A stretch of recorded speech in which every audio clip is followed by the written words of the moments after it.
반갑습니다. 이게 뭐 제가 앉아서 그냥 말씀드리겠습니다. 그 사실은 그 제 연구소 성격 때문에 못하는 게 아니고요. 제가 그 작년에, 아니 정확하게는 올해 1월 1일서부터 뭐 일종의 공식적인 징계는 아닌데 이 대외 활동을 못하게 돼 있습니다. 6개월 동안. 근데 이제 지금은 징계가 아니기 때문에 이제 그 자체는 아닌데 이거를 하는 순간 그게 지금 매일 검색하고 있습니다. 제 이름이 인터넷에 나오나 지금 검색해서. 근데 왜냐면 작년에 제가 이제 그 활동을 너무 많이 해가지고 활동을 했는데 되게 국제연구소임에도 불구하고 이 정보 홍보를 안 하고 약간 이제 노골적으로 비판은 안 했는데 이제 좀 반대 논리의 그 근거를 계속 만들어내는 좀 그런 걸 하다 보니까 정부 쪽에서 굉장히 좀 못마땅해 했고 또 결정적인 게 작년에 사실 제가 11월 며칠인가 그 100분 토론 나왔는데 MBC에서 이제 그 이상하게 야당 패널 쪽에 나를 앉혀가지고 근데 문제는 정부 쪽 패널에 나온 사람을 제가 깨버리는 바람에 그래가지고 아주 그게 이제 결정적으로 이제 제가 이 활동의 제약을 받게 됐습니다, 사실. 그리고 그다음에 이제 작년에 평화재단에서 제가 이제 그 오바마 정부 이후에 미국의 한반도 정책을 어떻게 해야 되는가 하는 이제 정책 제안서를 냈는데 그게 이제 그 우리 정부에서 오바마 정부 등장 이후에 좀 준비하기 전에 먼저 뭐 소위 말해 약간 진보적 시각으로 먼저 정리를 해버려가지고 이게 미국 그 오바마 진영에 전달이 됐습니다. 그렇기 때문에 우리 정부 쪽에서 노발대발 해가지고 특히 이제 금년 1월달에 그 민간 외교 사절단에 갔는데 거기 가가지고 그 보고서 받지 말라고 얘기할 정도로 그러니까 이제 오바마 행정부의 그러니까 이제 제가 주로 이제 얘기하는 부분들이 오바마 행정부의 한반도 정책이 지금 이명박 정부가 상당히 엇박자가 나고 있고 따라서 이제 제 항상 하는 얘기가 그래서 우리 이명박 정부가 정책 변화가 변경을 해야 된다 뭐 이런 논리이기 때문에 현 정부에서는 별로 좋아하는 논리가 아니죠. 근데 그것 때문에 이제 사실은 이제 그거를 반박하는 논리들을 계속 지금 만들고 있죠. 만들고 있습니다. 그래서 뭐 저는 그 아무튼 국제연구소에 지금 뭐 한 10년 넘게 있다 보니까 이렇게 뭐랄까 주장을 막 세게 하는 것보다는 이제 주로 이렇게 논리적인 근거를 제가 많이 이렇게 확산시키는 역할을 많이 하고 있습니다. 그래서 오늘 제가 말씀드릴 내용도 사실은 뭐 내용상에 뭐 큰 거 비밀이 있거나 뭐 이런 얘기는 아닌데 제가 제 이름이 어쨌든 뭐 블로그가 특히해서 뭐 기자분은 물론이고 블로그에도 뭐 오늘 날짜로 해서 했다 이렇게 되면 이제 바로 이제 징계위원회가 열린 소지가 있습니다. 실제로. 그래서 제가 내용 때문은 아니고 내용이 사실 이미 그 전에 제가 발표했던 내용들이기도 하고 그래서 그거는 좀 양해를 부탁드립니다. 그래서 뭐 별것도 아니지만 뭐 비공개 요청드렸던 것도 그런 사유가 있습니다. 자, 그러면은 주제가 원래 저한테 해오신 주제가 오바마의 미국과 한반도 운명 이렇게 돼 있어서 제가 이렇게 잡았습니다. 근데 잘 아시다시피 오바마 행정부가 출범을 했고 또 오바마 행정부는 여러 가지 요인들, 그러니까 과거 김대중 정부가 등장할 때 흔히 얘기할 때 세 가지가 맞아 들어갔기 때문에 김대중 정부가 출범할 수 있었다. 이른바 소수 정권인 김대중 정부 출범을 가능했던 이런 배경들을 얘기하는데 마찬가지로 오바마 행정부도 사실은 이제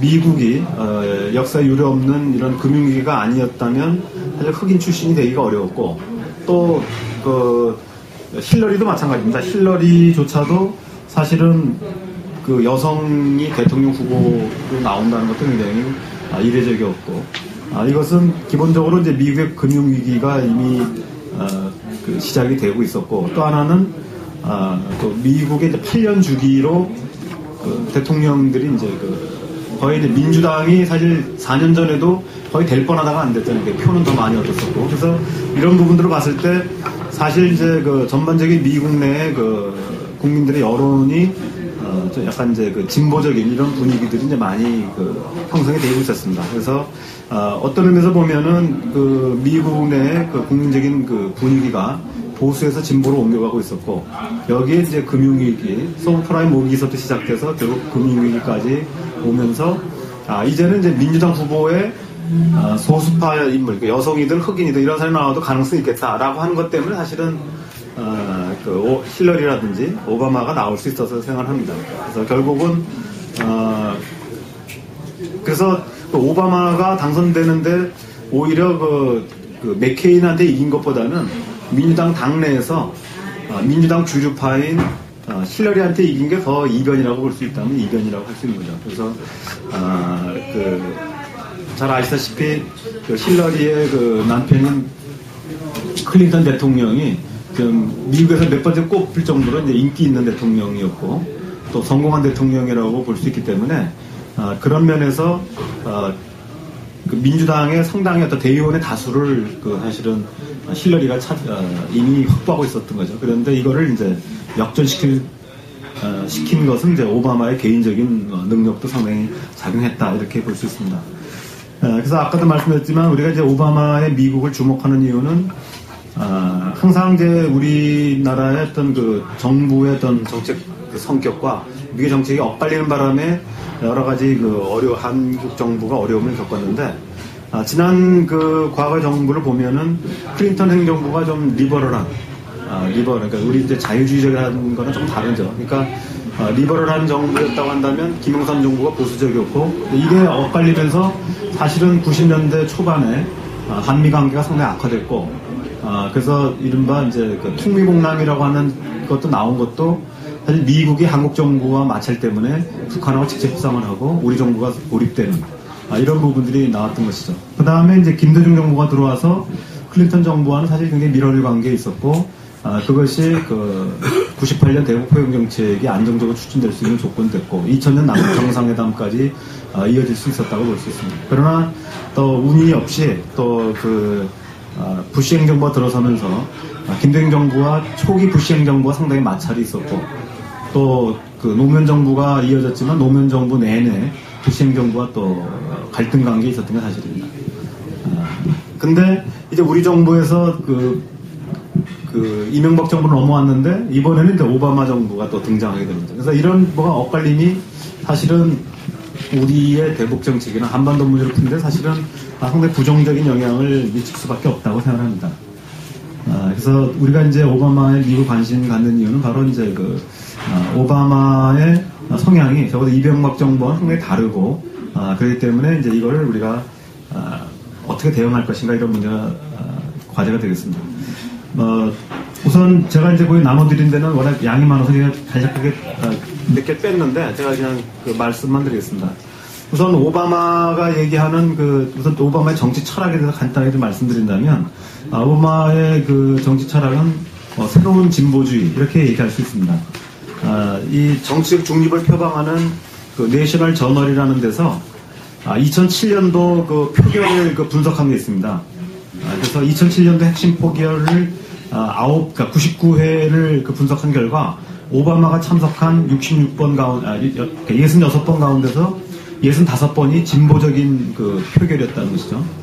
그래서 오바마는 미 상원의 표결 가운데서 진보 성향 투표에서 2005년도에는 10위, 2006년도에는 16위, 2007년도에는 1위를 기록할 정도로 미국 민주당 의원 가운데에서도 진보적 성향을 가진 의원으로 일단 나타나고 있습니다. 표결의 성향으로 보면은 이에 비해서 라이벌이었던 힐러리 국무장관의 경우는 진보 성향의 투표에서 2006년도에는 32위, 그러니까 오바마는 16위였는데 힐러리는 32위, 2007년도 오바마 1위였는데 힐러리는 16위. 그러니까 힐러리가 오히려 약간 이제 중도 내지 약간 보수, 그러니까 상대적으로 이제 덜 진보적이죠.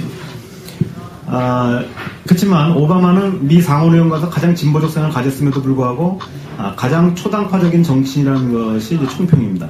그래서 이거는 여러 가지 이제 오바마가 처해진 조건 때문에 그렇다고 볼 수 있는데 오바마의 경우는 실제로 우리가 중요한 거는 이 변화를 얘기하죠. 오바마 그러면은 거기도 보면 체인지라 가지고 변화를 얘기하지만 나중에 이제 얘기하는 것이 변화를 위한 통합을 얘기하기 시작합니다. 그래서 Unity for Change, 그러니까 체인지를 얘기하는데 변화를 위한 그러니까 변화를 위하지만 결국 변화를 위한 통합을 얘기하는 것이죠. 그래서 힐러리와의 이제 그 국무장관 임명도 그랬고, 또 실제로 정책 내용에서도 변화를 얘기하면서도 이 보수주의의 의제인 통합을 같이 얘기하는.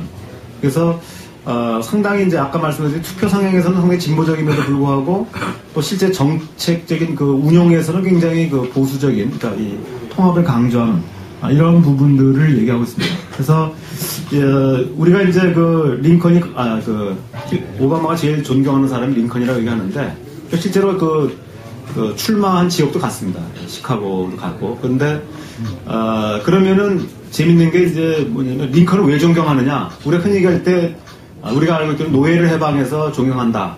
이렇게 얘기하는데 오바마가 얘기하는 건 그런 식으로 얘기하지 않습니다. 그러니까 오바마가 링컨을 존경하는 이유는 그때 링컨이 노예를 해방하지 않았으면 미국은 영원히 분열됐을 것이다. 그래서 노예를 해방함으로 해서 미국을 통합시킬 수 있었기 때문에 링컨을 존경한다는 겁니다.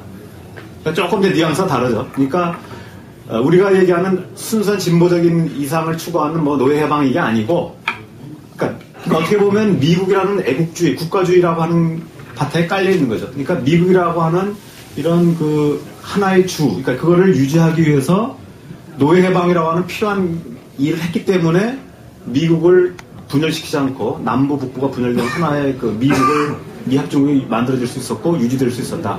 그래서 자기가 존경한다는 겁니다. 그렇기 때문에 이제 우리가 상당히 이제 어떻게 보면 아까 말씀드렸지만 보수의 가치 통합을 상당히 강조하는 이런 부분들이 있다는 거죠. 그래서 이제 뭐 사례들은 많이 있습니다. 네, 사례 여러 가지 제가 아까 대표적인 사례를 말씀드렸지만, 그래서 오바마의 경우는 진보를 얘기하면서 또 한편으로 보수를 끌어안는 이런 방식이고, 또 이제 또 하나 중요한 건 뭐냐면 이 선거 과정에서 변화를 얘기하니까 하는 사람들이 이제 그럼 변화의 내용이 뭐냐? 그러니까 변화의 내용이 뭐냐고 물어봤는데 오바마의 얘기는 뭐냐면 변화의 내용을 얘기하는 사람은 무수히 많다.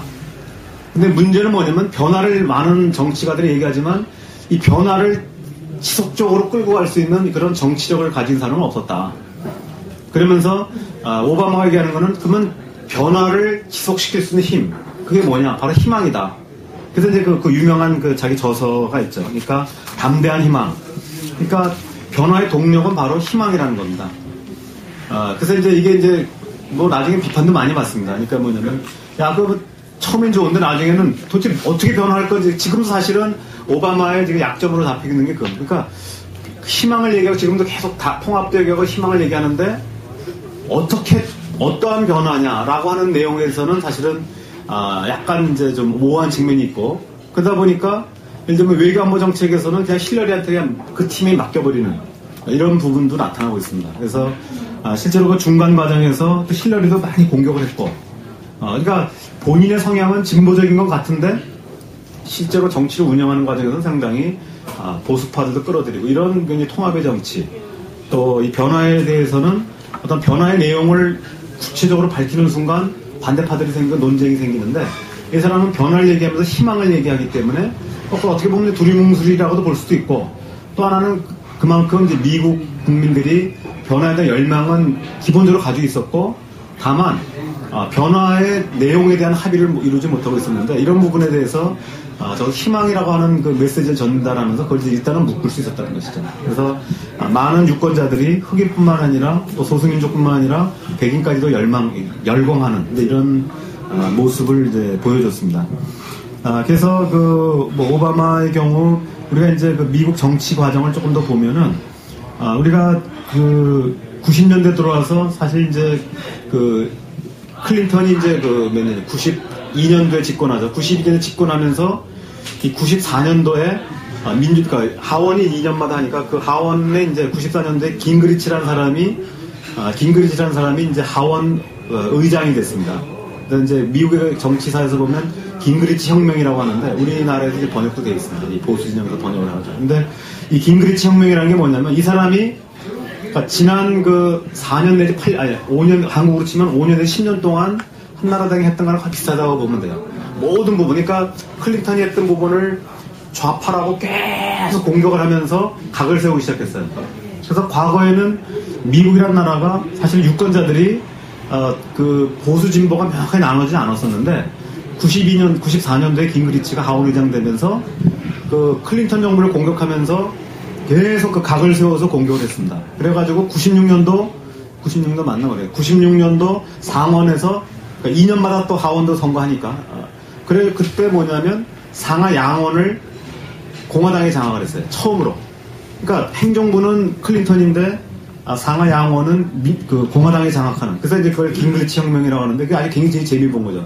그리고 2000년 선거에서 결국 부시가 대통령에 당선되게 하는데 결정적인 역할을 하는 게 긴그리치입니다. 그래서 지금도 보면은 미국 사람들이 한편으로는 굉장히 불만과 불안을 가지면서도 지금 굉장히 그 보수와 진보 간의 대립이 굉장히 심하거든요. 그래서 사실은 재미를 본 겁니다. 이 공화당이 집권하는데. 그래서 이제 이 문제는 뭐냐면 민주당에서 여기서 이제 그 선거에 왜 졌는가 이거에 대한 평가들이 나오기 시작합니다. 그래서 평가들이 나오는데 우리가 그 한때 그 예전에 열린우리당인가요? 민주당에서 뭐 코끼리는 말하지 마 뭐 그래가지고 그거는 이제 그 일종의 이제 프레임에서 졌다. 그래가지고 그런 분석들이 나왔는데 사실 이제 요번에 오바마를 밀었던 사람들은 그렇지 않다. 정책에서 졌다 이렇게 보는 겁니다. 그래서 요번에 이제 지금 동아태 차관보로 내정된 커트 캠벨 이런 사람들이 쓴 이런 책이나 이런 것들 보면 그 다음에 이제 엠마누엘 지금 이제 비서실장이죠. 이런 사람이 쓴 우리나라에 지금 더 플랜이라고 책이 번역되어 있습니다. 이런 책을 보면은 기본적으로 선명성이 부족해. 그러니까 진보의 가치를 명확하게 하지 못했다는 데서 원인을 찾고 있습니다. 오히려 이제 오바마 진영 쪽에서는. 그래서 과거에는 뭐냐면 사실은 우리도 지금 그런 경향이 있었잖아요. 그러니까 진보라는 말을 안 쓰고 개혁, 뭐 개혁파다 이렇게 해서 그냥 두리뭉술이 했는데 사실 미국도 마찬가지입니다. 미국은 우리가 그래서 한때 이제 80년대 90년대 미국 유학 갔다 온 사람들은 미국에서는 진보를 그냥 리버럴이라고 그런다. 라고 저도 옛날에 대학원 다닐 때 그래서 원래 미국에서는 진보라는 말을 잘 안 써. 프로그레시브라는 말이 있지만 잘 안 쓰고 리버럴이라는 말을 쓰나 보다 그랬더니 그게 아니고 지금 봤더니 그러니까 이 좀 뭐라 그럴까요? 영역을 넓히기 위해서 진보주의자들이 스스로 진보라는 말을 안 쓰고 리버럴이라는 말로 저쪽은 컨저버티브 그러니까 보수라는 말을 썼는데 이쪽은 그냥 리버럴이라는 말을 써서 중도파까지 아우르는 용어를 썼던 겁니다. 범진보 같은 범진보 이런 정도로 그러다 보니까 오히려 근데 그거를 이제 그래서 특히 임마누엘이나 이런 사람들 그 다음에 이제 클린턴 때 대통령 비서실장했던 포데스타 이런 사람들이 해보니까 그건 아니다. 그래서 이제 요번에 나온 것들은 그러니까 뉴 아메리카 진보 센터 이런 식으로 만들죠. 그러니까 실제로 그게 지금 오바마의 정책을 다 만든답니다. 그러니까 진보라는 말을 정시로 내걸기 시작합니다. 그래서 선명해야 된다. 그러니까 아까 말씀드렸던 코끼리를 말하지 마. 이거는 이제 그 전에 이제 페인을 분석한 건데 그건 잘못됐다. 그러니까 오히려 그런 어떤 긴그리치에 대항하는 선명성 있는 어떤 정책을 내걸어야 되는데 이거를 내걸지 못하다. 그렇게 하면 이걸 확실한 지지자를 끌어들이고 오히려 중간에 있는 사람들을 끌어들여야 되는데 저쪽은 선명하게 보수 기치를 내거는데 이쪽에서는 선명한 기치를 내걸지 않고 계속 두리뭉술하다 보니까 사실 중도파에 다 뺏겨버렸다는 거죠. 그렇게 이제 분석을 한 겁니다. 우리에 그대로 적용될 수 있을지는 별개 문제고 일단 미국에서 그렇고 사실 그래서 실제로 오바마 진영의 주요 참모들이나 이런 사람들은 굉장히 급진파라고 할 수 있을 정도로 근데 이제 그래서 때로는 뭐냐면 아까 말씀드렸던 오바마의 정치 철학하고 약간 차이가 나는 측면이 있어요. 그래서 실제로 핵심 참모들은 다 굉장히 진보파들인데 집권하고 나서 아마 신문에 보셨을 겁니다. 집권하고 나서 오바마가 공화당 사람도 끌어들이고 힐러리도 끌어들이고 그러니까 약간 중도 사람도 끌어들이다 보니까 오히려 핵심 참모들이 상당히 실망감을 표시하는 뭐 이런 보도들이 지금 나오고 있는데 사실은 그런 부분들이 그 과정에 있다. 그래서 지금 오바마의 원래 정치 철학과 실제로 지금 선거를 도와준 사람들이 약간 차이가 있고 또 그러다 보니까 특히 외교안보 문제는 아예 그러니까 오바마는 본인이 우리 식으로 하면 경제 살리기에 자기가 초점을 맞추다 보니까 외교안보 분야는 아예 클린턴 힐러리 쪽에 그냥 맡겨버린 겁니다. 그러다 보니까 이게 또 우리가 오바마의 핵심 진영들이 사고했던 상당히 좀 진보적이고 급진적인 이런 외교안보 정책 좀 이런 부분들이 실제로는 또 약간 또 훼손되는 듯한 이런 부분들이 있는 건 사실입니다. 그래서 우리가 이제 그 선거 과정하고 또 집권 이후 과정에서 약간 좀 차이가 있는 건 사실입니다. 그래서 우리가 이제 우리가 그 어떤 정책을 볼 때 후보 시절에 또 그 핵심 그룹들의 주장만 가지고 또 미국의 정책을 다 볼 수는 없습니다. 특히 지금 보면은 그나마도 또 얼마 전에 보도가 됐습니다만은 힐러리 국무장관은 그나마 또 민주당 클린턴 시대 때 사람인데 또 이 게이츠 국방장관은 또 이 부시 때 사람 아니에요. 그러니까 또 거기 또 같이 보수 강경파 입장이 아예 남아 있는 겁니다. 그래서 지금 오바마 같은 경우는 MD에 대해서 굉장히 특히 그 핵심 참모들은 MD 그 지금 계획을 폐기하자는 얘기가 나오고 있고, 그래서 이런 얘기 나오고 또 핵 없는 세계를 만들자 이렇게 얘기하고 있는데, 반면에 지금 게이츠 국방장관이나 국방부 쪽에서는 MD 추진을 계속 해야 된다는 얘기가 나오고 있고, 그 다음에 지금 이제 그 MD뿐만 아니라 핵 없는 세계라고 하는 부분, 지금 오바마가 지금 공약한 것 중에 하나가 지금 그 백악관 그 홈페이지에 나와 있는데 신형 핵무기 계획을 중단하겠다고 했거든요. 근데 그 부분에 대해서 지금 게이츠가 바로 반대를 들고 있습니다. 예. 그래서 신형 핵무기 계획은 계속 유지돼야 된다고 지금 주장하고 있죠. 그러니까 지금도 아직 그 오바마 행정부에 이견들은 존재하고 있다. 그래서 제가 이게 이제 작년에 오바마 당선 직후에 할 때는 오바마 진영의 이제 선거 공약이나 발언 중심을 했기 때문에 굉장히 선명했는데, 지금은 뭐냐면 실제 이제 이미 국방장관, 뭐 국무장관 다 임명이 됐고 여러 가지 사람 그룹들이 들어와 있기 때문에 실제 정책에서는 다소 변화가 예상이 된다 이렇게 볼 수 있습니다. 우선 뭐 조금 더 이제 원론적으로 말씀드리면은 뭐 이 내용은 아시겠지만 이제 아까 다시 이 내용이 들어오는데, 미국 민주당의 정책은 그 국제적 자유주의라고 해가지고 상당히 이제 국제적인 합의를 중시하고, 그러니까 이제 부시 행정부는 일방주의의 경향이 강했다고 한다면 상당히 국제주의적인 그 다자협조주의를 강조하고 있습니다.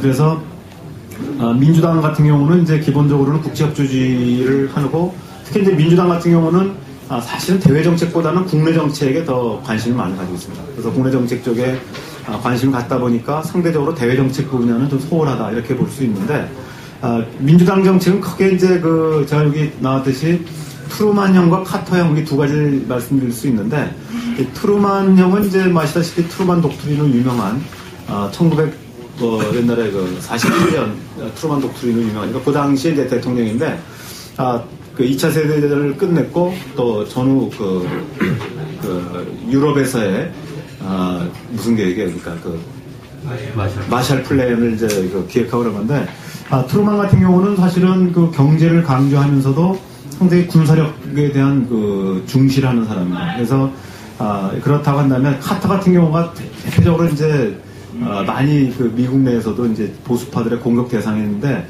이 카터 같은 경우는 이제 그 70년대, 60년대, 특히 70년대 미국 내 그 급진적 학생 운동에 영향을 받아가지고, 특히 그 월남전 반전, 월남전 반대 투쟁했던 세대들의 상당한 지지를 받고, 그런 국민적 분위기 속에서 카터가 됐기 때문에 상당히 도덕 외교를 내걸고 인권 외교, 도덕 외교를 많이 내걸었습니다. 그리고 한국에서도 인권 문제를 제기하면서 주한미군 감축안까지 나왔던 거죠.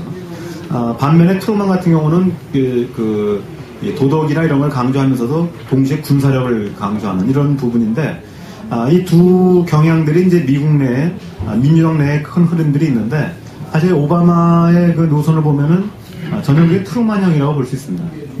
그러니까 트루만형이라고 하는 것은 이른바 이제 외교력이라든지 경제적 지원 이런 걸 통해서 미국의 영향력을 확대하려고 하는 이른바 소프트 파워를 중시하는 이런 것 외에도 군사력을 강조하는 하드 파워, 이 두 가지를 같이 이제 동시에 그 주장하고 있습니다. 실제로 그 과거에 이제 그 2004년도 선거라든지 2000년 선거에 패배했다고 자기네들이 평가할 때도 특히 외교안보 정책이 상당히 취약했다 이렇게 지금 평가를 하고 있습니다. 그래서 냉전 이후에 테러와의 전쟁이라든지 이런 부분에 대응이 미흡했기 때문에 2000년과 2004년 대선에서 연속 패했다고 평가를 하고 있기 때문에 지금 민주당에서는 상당히 이제 외교안보 정책 부분을 강조하고 있고, 그래서 이제 민주당식, 실제로 잘 아시다시피 네오콘이라는 게 뭡니까? 네오콘이라는 사람들은 옛날엔 민주당 출신들인데 그 민주당의 그 뭐랄까요, 그 협조주의적인 또 이게 그 군사력을 회피하는 듯한 카터 방식의 어떤 외교 안보 정책에 불만을 품고 공화당으로 전향한 사람들이 네오콘들 아닙니까? 그렇기 때문에 바로 이제 그 지금 민주당 오바마를 밀었던 사람들은 특히 이제 외교 안보 정책에서 이 색깔을 분명히 해야 된다 이렇게 해서 군사력 동원 이런 부분을 상당히 나름대로 강조하고 있고 그래서 이 사람들이 이제 그 나오는 얘기가 소프트 파워와 하드 파워를 결합한 스마트 파워라는 얘기를 하기 시작합니다. 그래서 스마트 파워라는 말을 처음 쓴 사람은 하버드대 조셉 나이 교수가 이제 원래 스마트 파워라는 책을 써서 얘기를 한 거고, 요번에 이제 지난 1월 13일 힐러리 클린턴이 이제 국무장관 인준청문회 때 자기 그 미 외교 정책의 그 방향, 그러니까 방법론을 이제 스마트 파워라는 말로 정리한 바가 있습니다. 그리고 이제 우리가 지금 이 용어 관련돼서 보면은 커트 캠벨, 지금 요번에 이제 아까 말씀드린 동아태 차관보로 지금 내정된 사람이, 옛날에 이제 이 사람이 저걸 했었어요. 그러니까 클린턴 행정부 때는 그러니까 미 국방부 동아태 부차관보를 했던 사람입니다. 그러다가 이 사람이 요번에 이제 CSIS 부소장까지 하다가 요번에 이제 동아태 차관보로 내정이 됐는데, 이 사람이 만든 말은 이제 균형력이라는 말입니다. 우리가 세력균형이라는 말을 아시죠? 들어보셨죠? 그러니까 파워 오브 밸런스인데, 그러니까 파워 오브 밸런스는 뭐니까 그러니까 그러니까 세력균형이라고 하는 것은 또 세력과 세력 간의 또 균형을 이루는 밸런스 오브 파워인데, 이 사람의 말은 이제 파워 말이 헷갈리니까 그러니까 균형력이니까 파워 오브 밸런스. 그러니까 파워 오브 밸런스, 그러니까 균형이야말로 힘이다 이런 겁니다. 그러니까 과거에는 이 전통적인 이제 유럽 외교에서는 국가와 국가 간의 이제 세력 균형을 이용해서 외교를 하는 이런 방식인데, 그런 개념하고 전혀 관계없이 과거에 이제 그러니까 지난 부시 행정부의 8년 동안에는 군사력 위주의 정책을 했다는 거죠. 그 다음에 군사력 위주고 또 편 나누기 외교였죠. 그러니까 예를 들면 중국 외교에 대해서도 중국을 포위하고, 그러니까 한미동맹, 한미 삼각협력을 통해서 중국을 고립시키려고 한다든지, 또 군사력 위주를 한다든지, 또 국제사회에서 유엔을 무시하고 일방주의적인 외교를 한다든지, 이런 부분들이 기존의 부시 행정부의 정책이었다고 한다면, 이 균형력이라고 하는 것은, 파워 오브 밸런스라고 하는 것은 균형이야말로 힘이라는 겁니다. 그래서 군사력과 그러니까 하드 파워와 소프트 파워의 균형을 이루고, 또 동맹국뿐만 아니라 적국과하고도 대화를 해서 또 정책적 균형을 맞추고 이런 얘기입니다. 그래서 그거는 이제 그러니까 스마트 파워라고 하는 건 사실 하드 파워, 소프트 파워의 어떤 그 개념이 국한된 거라고 한다면, 이 균형력이라고 하는 부분들이 사실은 굉장히 제가 볼 때는 굉장히 중요한 의미를 가지고 있다고 보는데, 그래서 지금 민주당의 정책, 특히 커트 캠벨이 얘기했던 이게 동아태 차관보기 때문에 이제 앞으로 동아시아 정책의 굉장히 중심적인 내용이고, 이 내용에 따라서 사실은 지금 미국의 동아태 정책이 과거에는 일본 또는 한국 위주의 정책이었다고 한다면 앞으로 일본과 중국을 균형을 이루는 정책으로 바뀔 것으로 지금 보고 있습니다. 그래서 민주당 정책은 카터 방식의 어떤 소프트 파워 위주는 물론 아니고, 그러나 또 그렇다고 해서 하드 파워 위주의 정책도 아닙니다. 그래서 제가 이제 내용을 정리해 본다면은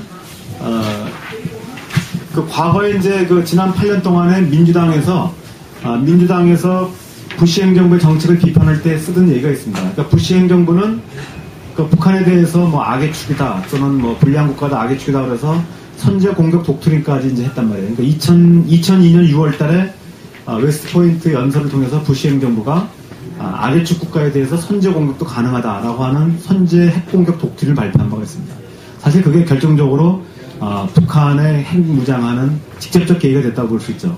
그러니까 딴 건 여러 가지 요인이 있겠지만 그게 바로 자극이 돼가지고 북한이 본격적인 핵 개발에 나섰다고 볼 수 있는데, 이 부분에 대해서 이제 이런 어떤 부시 행정부의 이런 선제 핵 독트린 이런 부분들이 사실 이제 오바마에 들어와가지고 크게 바뀔 가능성이 높다라고 일단 볼 수 있습니다. 그래서 지금 오바마의 또 외교안보 정책을 보면은 첫째는 이제 테러와의 전쟁을 부시나 오바마는 마찬가지로 가장 중요하게 보고 있습니다. 그래서 오바마의 경우도 테러와의 전쟁이 가장 중요한데, 다만 이라크 전쟁 같은 경우는 테러와 전쟁이 아니라고 보는 거죠.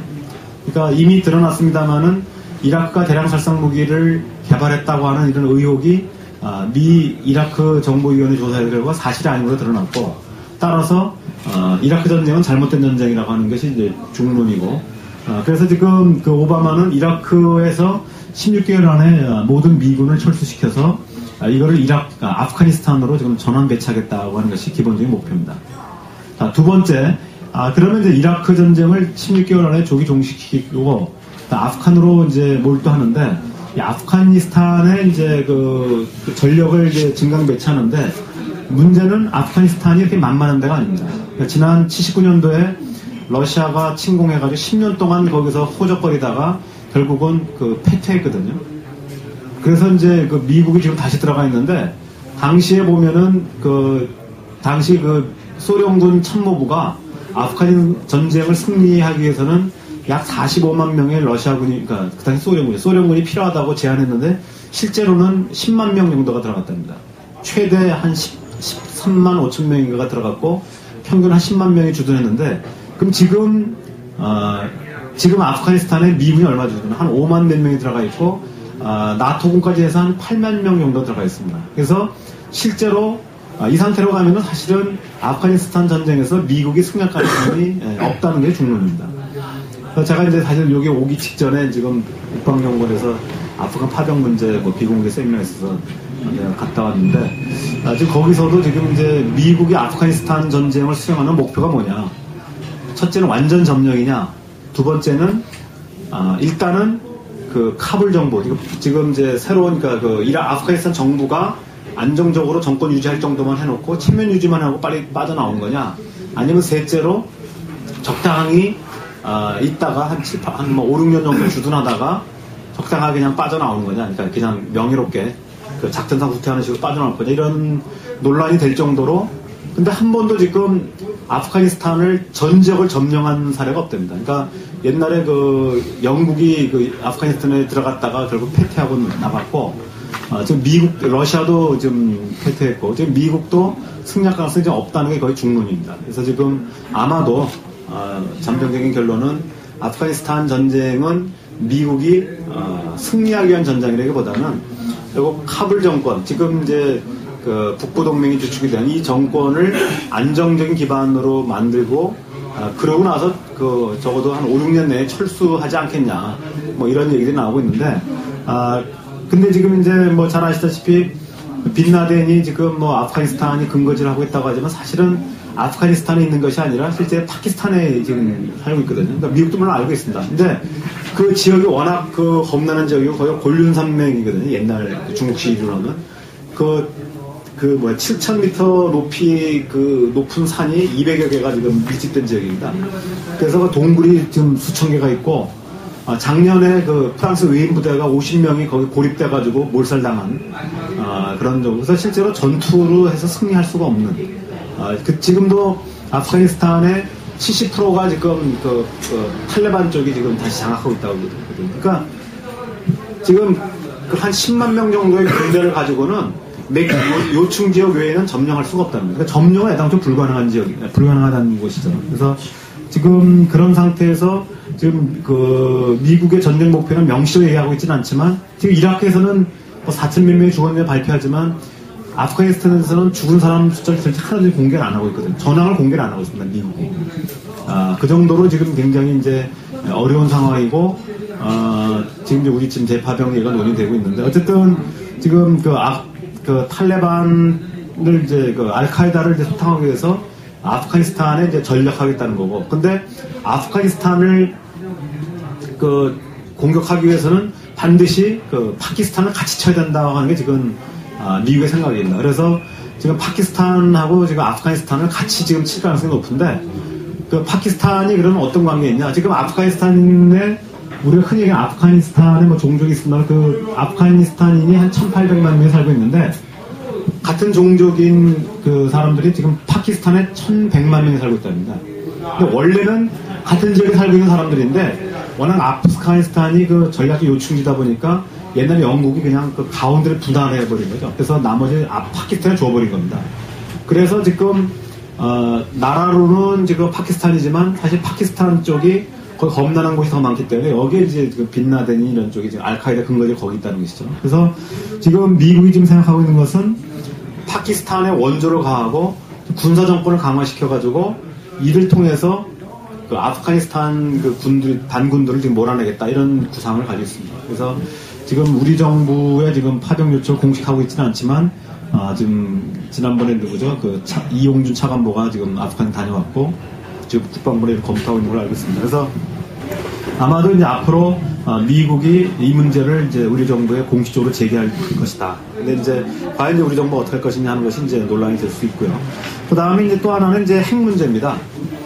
핵 문제가 이게 이제 부시 행정부하고 지금 오바마하고 뭐 일부 전문가들이 뭐 비슷하다 뭐 이런 얘기도 하고 육자회담 틀이 그대로 갈 것이기 때문에 비슷하다고 하는데 저는 그렇게 보지 않습니다. 그러니까 오바마 행정부의 그 북핵 전략은 부시 행정부랑 많은 차이가 날 거라고 보는데 한마디로 말씀드린다면 그러니까 부시 행정부의 북핵 전략은 지역 안보 전략 차원에서 북핵 문제에 접근했다. 다시 말하면 북핵 문제를 풀기 위해서는 지역 차원에서 한반도 평화체제, 동북아 다자안보, 북미 수교, 북일 수교, 또 육자회담 이런 틀에서 봤기 때문에 여기서 가장 중요한 역할을 하는 나라는 북한을 빼고 미국과 중국이고 특히 중국의 의장국을 맡아서 이 문제를 해결을 주도했던 것이죠. 그러나 지금 오바마 정부는 북핵 문제를 지역 문제로만 보는 것이 아니라 지역 문제는 물론 의미가 있지만 지역 문제뿐만 아니라 세계 핵질서 재편 차원에서 보고 있습니다. 그래서 지금 오바마가 지금 구상하고 있는 것은 지금 러시아 아까 말씀드렸죠 핵 없는 세계라고 하는 목표를 지금 내걸고 있습니다. 이 오바마가. 근데 핵 없는 세계라고 하는 것은 부시가 지난 8년 동안 한마디도 안 했던 그 목표인데 원래 이 목표가 새로운 것이 아니라 원래 NPT 핵 확산 금지 조약의 원래 목표가 핵 없는 세계입니다.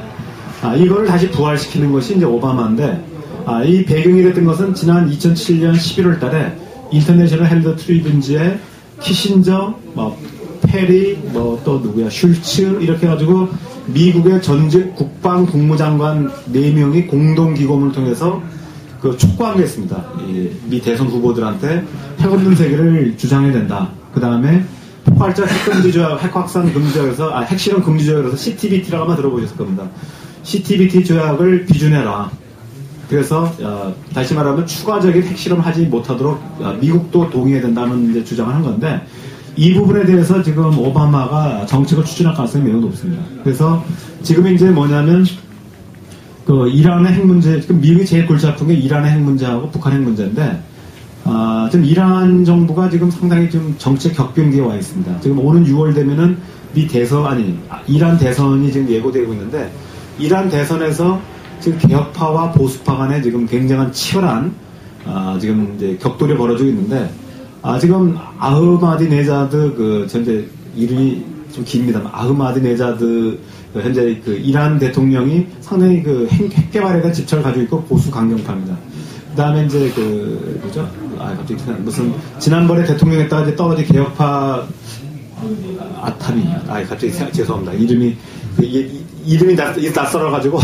어쨌든 지난번에 이제, 하타미 대통령이 지난번에 떨어졌는데, 요번에 다시 재도전할 가능성이 많고, 그래서 지금 이제, 만약에 미국에서는 이제 개혁파를 지금 밀면서, 하타미가 되면은, 개혁파, 그러니까 핵무기 개발을 포기할 가능성이 있다고 지금 보고 있습니다. 그리고 2007년도 11월에 미 국가정보위원회 보고서에 따르면은, 이란이 비밀리에 핵무기를 개발하다가 2003년도 미국이 이라크 공격한 직후에 핵 개발을 중단한 걸로 되어 있습니다. 핵무기 개발을.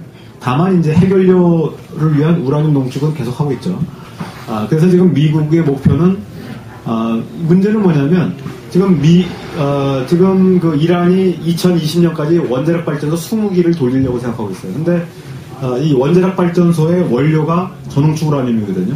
근데 전홍축 우라늄을 공급을 해야 되는데 지금 이제 미국이나 핵 보유국들은 그거는 국제 사다 쓰라는 겁니다. 사다 써야지 니들이 만들지 말라는 거고. 그래서 우리도 사실 지금 원자력 발전 쓰는 거 다 사다 쓰거든요. 그런데 문제는 뭐냐면 사다 쓰는데 말 안 들으면은 원료를 공급 중단해버리면 원자력 발전소가 자동 중단되는 겁니다. 그러니까 이란 같은 경우는 명분은 그런 겁니다.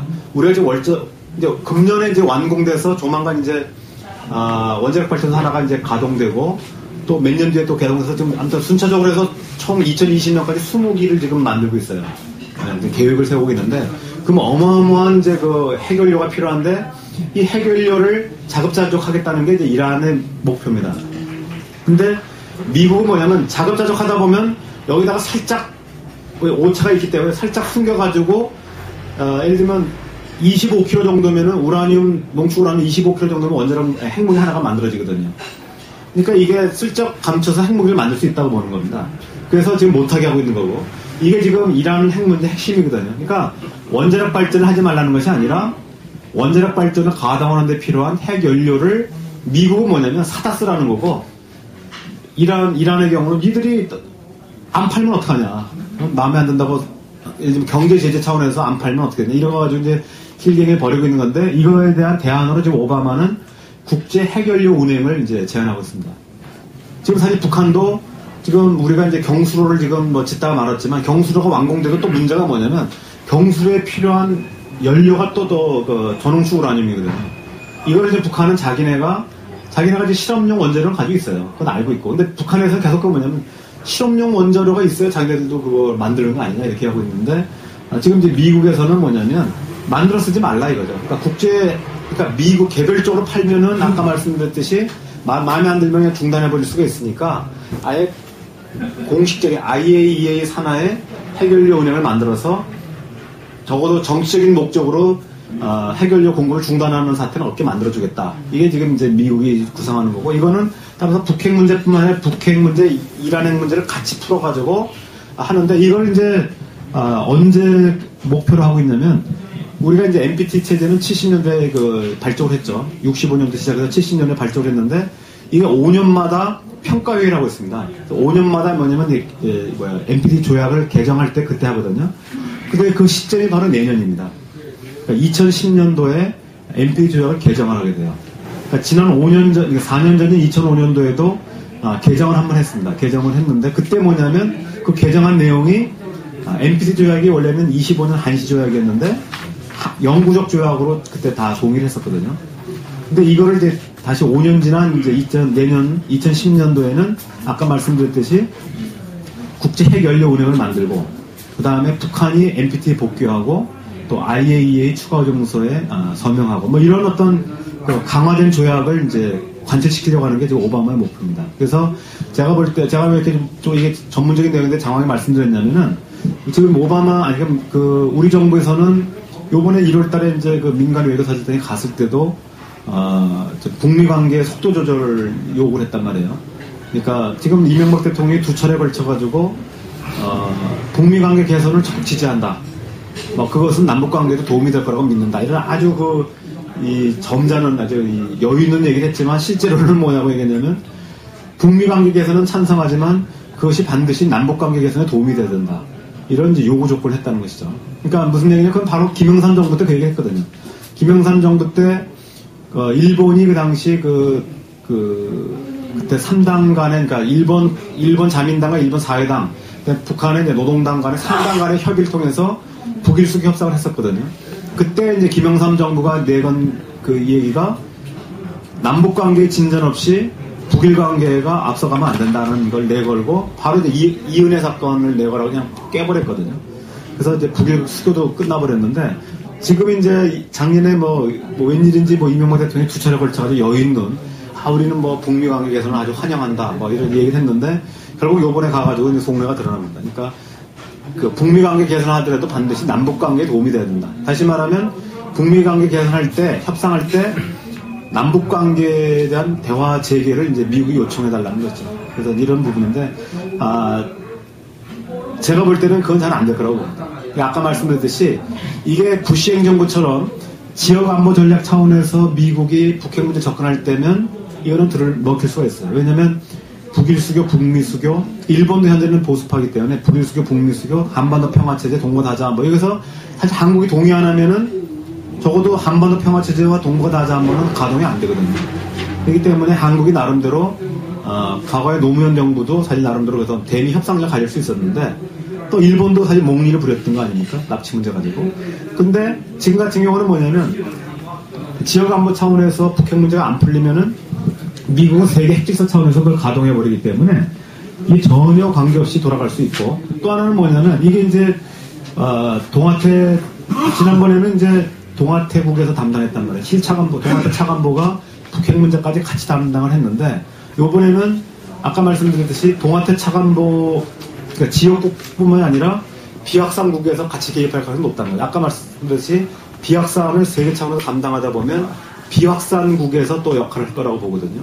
그뿐만 아니라 이번에는 뭐냐면 지금 이제 중동 특사나 뭐 좀 특사들 파견했는데, 이번에 지금 대북 특사를 고위급 인물로 지금 선정 가능성이 매우 높습니다. 근데 현재 뭐 거론되는 사람들이 여럿이 있는데, 지금 이제 제일 이제 유명한 리차드슨 지금 뉴멕시코주 주지사, 그 다음에 이제 또 보스워스 전 주미 대사 겸 현재 터프대 플래처 스쿨 학장이죠. 이 사람이 이제 거론되고 있는데, 만약에 이제 리차드슨이 되면은, 빌 리차드슨이 되면은 굉장한 파괴효과가 클 거라고 생각합니다. 이 사람은 뭐 잘 아시다시피 북한을 여러 차례 방문했었고, 남북 관계가 막혔을 때 사실 미국의 남북 관계 북미 관계 막혔을 때 미국 대표, 그러니까 비공식 대표로 가서 북미 관계 개선에 역할을 했던 사람이고, 또 이 사람의 급이 아시다시피 대선 후보로 나왔다가 취소한 사람이거든요. 그래서 이 사람이 대북 특사로 이번에 상무장관 임명되었다가 이제 지금 안 됐는데,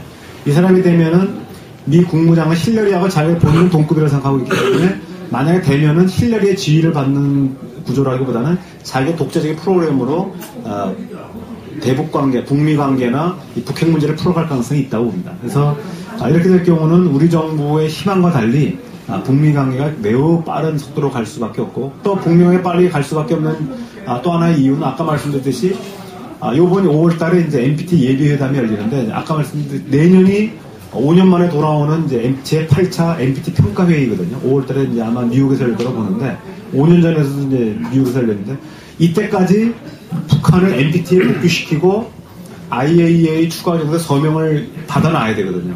그래야 오바마가 구상하는 NPT 체제 강화론이 작동될 수 있기 때문에, 그러려면은 북미 관계의 빠른 개선이 없이는 안 된다는 이런 부분들이 있죠. 그 다음에 이제 하나 더 추가를 말씀드린다면은, 작년부터 이제 미 합동군 사령부 보고서라든지, 또 지금 게이츠 국방장관이 Foreign Affairs 1료로 통합본에 나온 이제 발언, 그 다음에 이제 미 국가정보위원회 보고서, 이런 데서 북한에 대해서 핵 보유고 핵무기를 개발했다, 또 핵무기 보유, 이런 용어들이 나오고 있습니다. 근데 여기서 주목할 것은 미 합동군 보고서에서 보면 북한에 대한 뉴클리어 파워라고 표현하고 있습니다. 뉴클리어 파워는 그냥 핵 국가, 이런 거, 핵 보유, 그 정도인데, 사실 그건 별 얘기가 아니고요. 또 게이츠 국방장관이 핵무기 여러 개를 가지고 있다, 이것도 특별한 의미는 없다고 생각합니다. 왜냐하면 그거는 그냥 국방부 차원에서 북한의 핵무기를 군사적 차원으로 대응해야 된다는 차원으로 볼 수 있는데, 중요한 거는 미 국가정보위원회 보고서의 얘기입니다.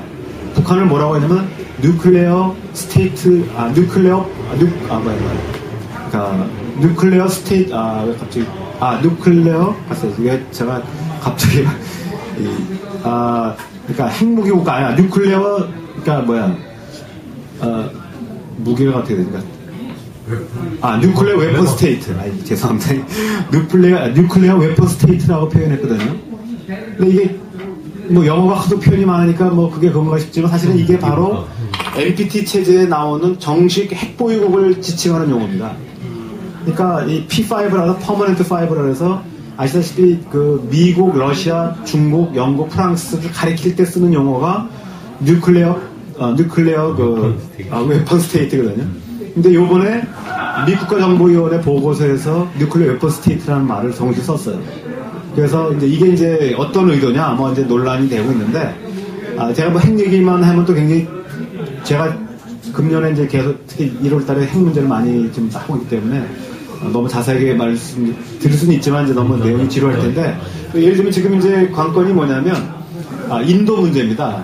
제가 이제 아마 여러분들이 이제 북핵 문제 유추해서 기억을 연상해 보시면 알 수 있는데, 인도 문제에 대해서 작년 11월 달에 미 상원에서, 그 다음에 인도 의회에서 통과가 됐어요. 비준이 돼서 이제 결국 발효가 됐는데, 2006년도에 미국과 인도 간의 원자력 협정을 체결했거든요. 서명하고 발효가 2년 만에 됐는데, 그 내용이 뭐냐면 그동안 NPT 조약에서는 NPT 회원국이 아닌 나라에 대해서는 원자력 기술을 제공할 수 없게 돼 있어요. 근데 아시다시피 인도는 1971년도에 핵실험을 해서 핵보유국이지만 NPT 회원국이 아닙니다. 그래서 P5에 들어가지 않는데, 그렇기 때문에 간접적으로 여러 가지 장비 부품과 독자 개발해가지고 원자력 발전소가 많이 있지만 이미 22개가 있어요. 근데 굉장히 기술 수준이 낮고 효율이 떨어집니다, 인도가. 근데 인도가 땅덩이를 넓다 보니까 지금 새로운 에너지로 원자력이 지금 각광을 받고 있는데, 기술이 필요한 거예요. 근데 지금 인도가 지금 22개 가지고 있는데, 아까 말씀드린 이란 같은 경우도 지금 2020년까지 한 12년 안에 20개를 지금 20기를 더 만들려고 지금 하고 있는 정도인데, 인도가 지금 50몇 기를 지금 계획하고 있어요. 그러니까 지금 22개니까 한 30기 정도를 지금 앞으로 계획하니까 지금 아시다시피 원자력 발전소 하나 만드는데 그 수십억 달러 아닙니까? 지금 북한의 경수로 2개 만들어주는데 지금 46억 달러라는 거 아닙니까? 그러니까 이게 어마어마한 지금 원자력 시장이 지금 열려 있거든요. 새로운 원자력 시대라고 하는데, 청정 에너지라고. 그러니까 한때는 그게 이제 문제가 있다고 해서 그 60, 70년대에는 아예 굉장히 금기 시대, 그러니까 반전, 반핵할 때 원자력도 들어가 있었는데, 지금은 완전히 상황이 바뀌어가지고, 이 안전도가 높아지다 보니까 지금 미국도 다시 지금 원자력 발전을 지금 검토하고 있거든요. 그래서 지금 세계 각국에서 지금 원자력 발전을 하다 보니까 이게 시장이 어마어마하게 큰 거예요. 그러니까 미국이 선점하기 위해서 인도하고 원자력 협정을 맺은 겁니다. 근데 문제는 이렇게 되면 NPT 위반이 되잖아요.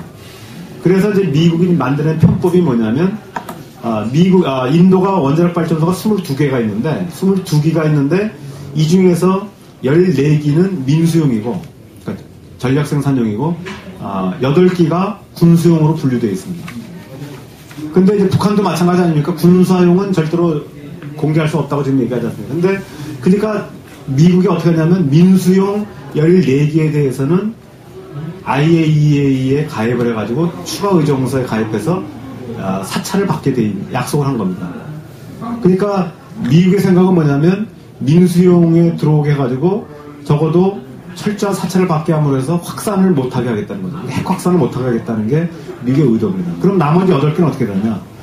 이미 그 인도는 완강하죠. 그러면 그거를 공개하거나 못하게 하면은 인도의 핵 능력을, 군사 능력을 딱 묶는 거니까 그거는 장기 협의를 하기로 지금 얘기를 한 겁니다. 그래서 인도 핵 문제는 14개는 철저하게 NPT에 가입도 하고 IAEA 그러니까 NPT 가입은 안 하는데 IAEA 추가 정서를 사찰을 받도록 해놓고, 대신 8기는 장기 협의라는, 그러니까 예외를 할 수는 없으니까 장기 협의한다고 일단 밀어놓은 겁니다. 근데 바로 얼마 전에 북한에서 지금 외무성에서 성명 발표했죠. 뭡니까? 군축회담 하자는 얘기 아닙니까? 그러니까 북한도 지금 뭐냐면, 지난번 1월 10며칠 날 셀리그 해리슨이 북한 갔다 왔을 때 북한에서는 자기네 이미 다 무효화했다. 그러니까 북한의 지금 생각은 우선 핵 확산 그 방지에는 동의하겠다는 겁니다. 그래서 영변 원자로 해체하는 데는 동의하겠지만 이미 만들어 놓아서 가지고 있는 핵물질에 대해서는 이미 무효화했기 때문에, 이미 군사화했기 때문에 이거는 중장기 협의 과제로 넘기겠다고 하는 게 지금 목표입니다. 그래서 앞으로 이제 논의 구조가 상당히 복잡해지는데, 그래서 이게 지금 인도 모델이 사실은 굉장히 지금 북한 문제를 바라보는데 의미가 있는데, 지금 그래서 지금 아까 말씀드렸듯이 미 국가정보위원회에서 북한을 뉴클리어 웨폰 스테이트라고 규정했을 때 그 의미가 그럼 북한에 대해서 핵무기 보유 인정한 거냐? 그렇게 볼 수는 없고, 다만 뭐냐면 2단계로 지금은 뭐냐면 지금 여태껏 육자회담의 목표는 뭡니까? 바로 핵폐기 아닙니까?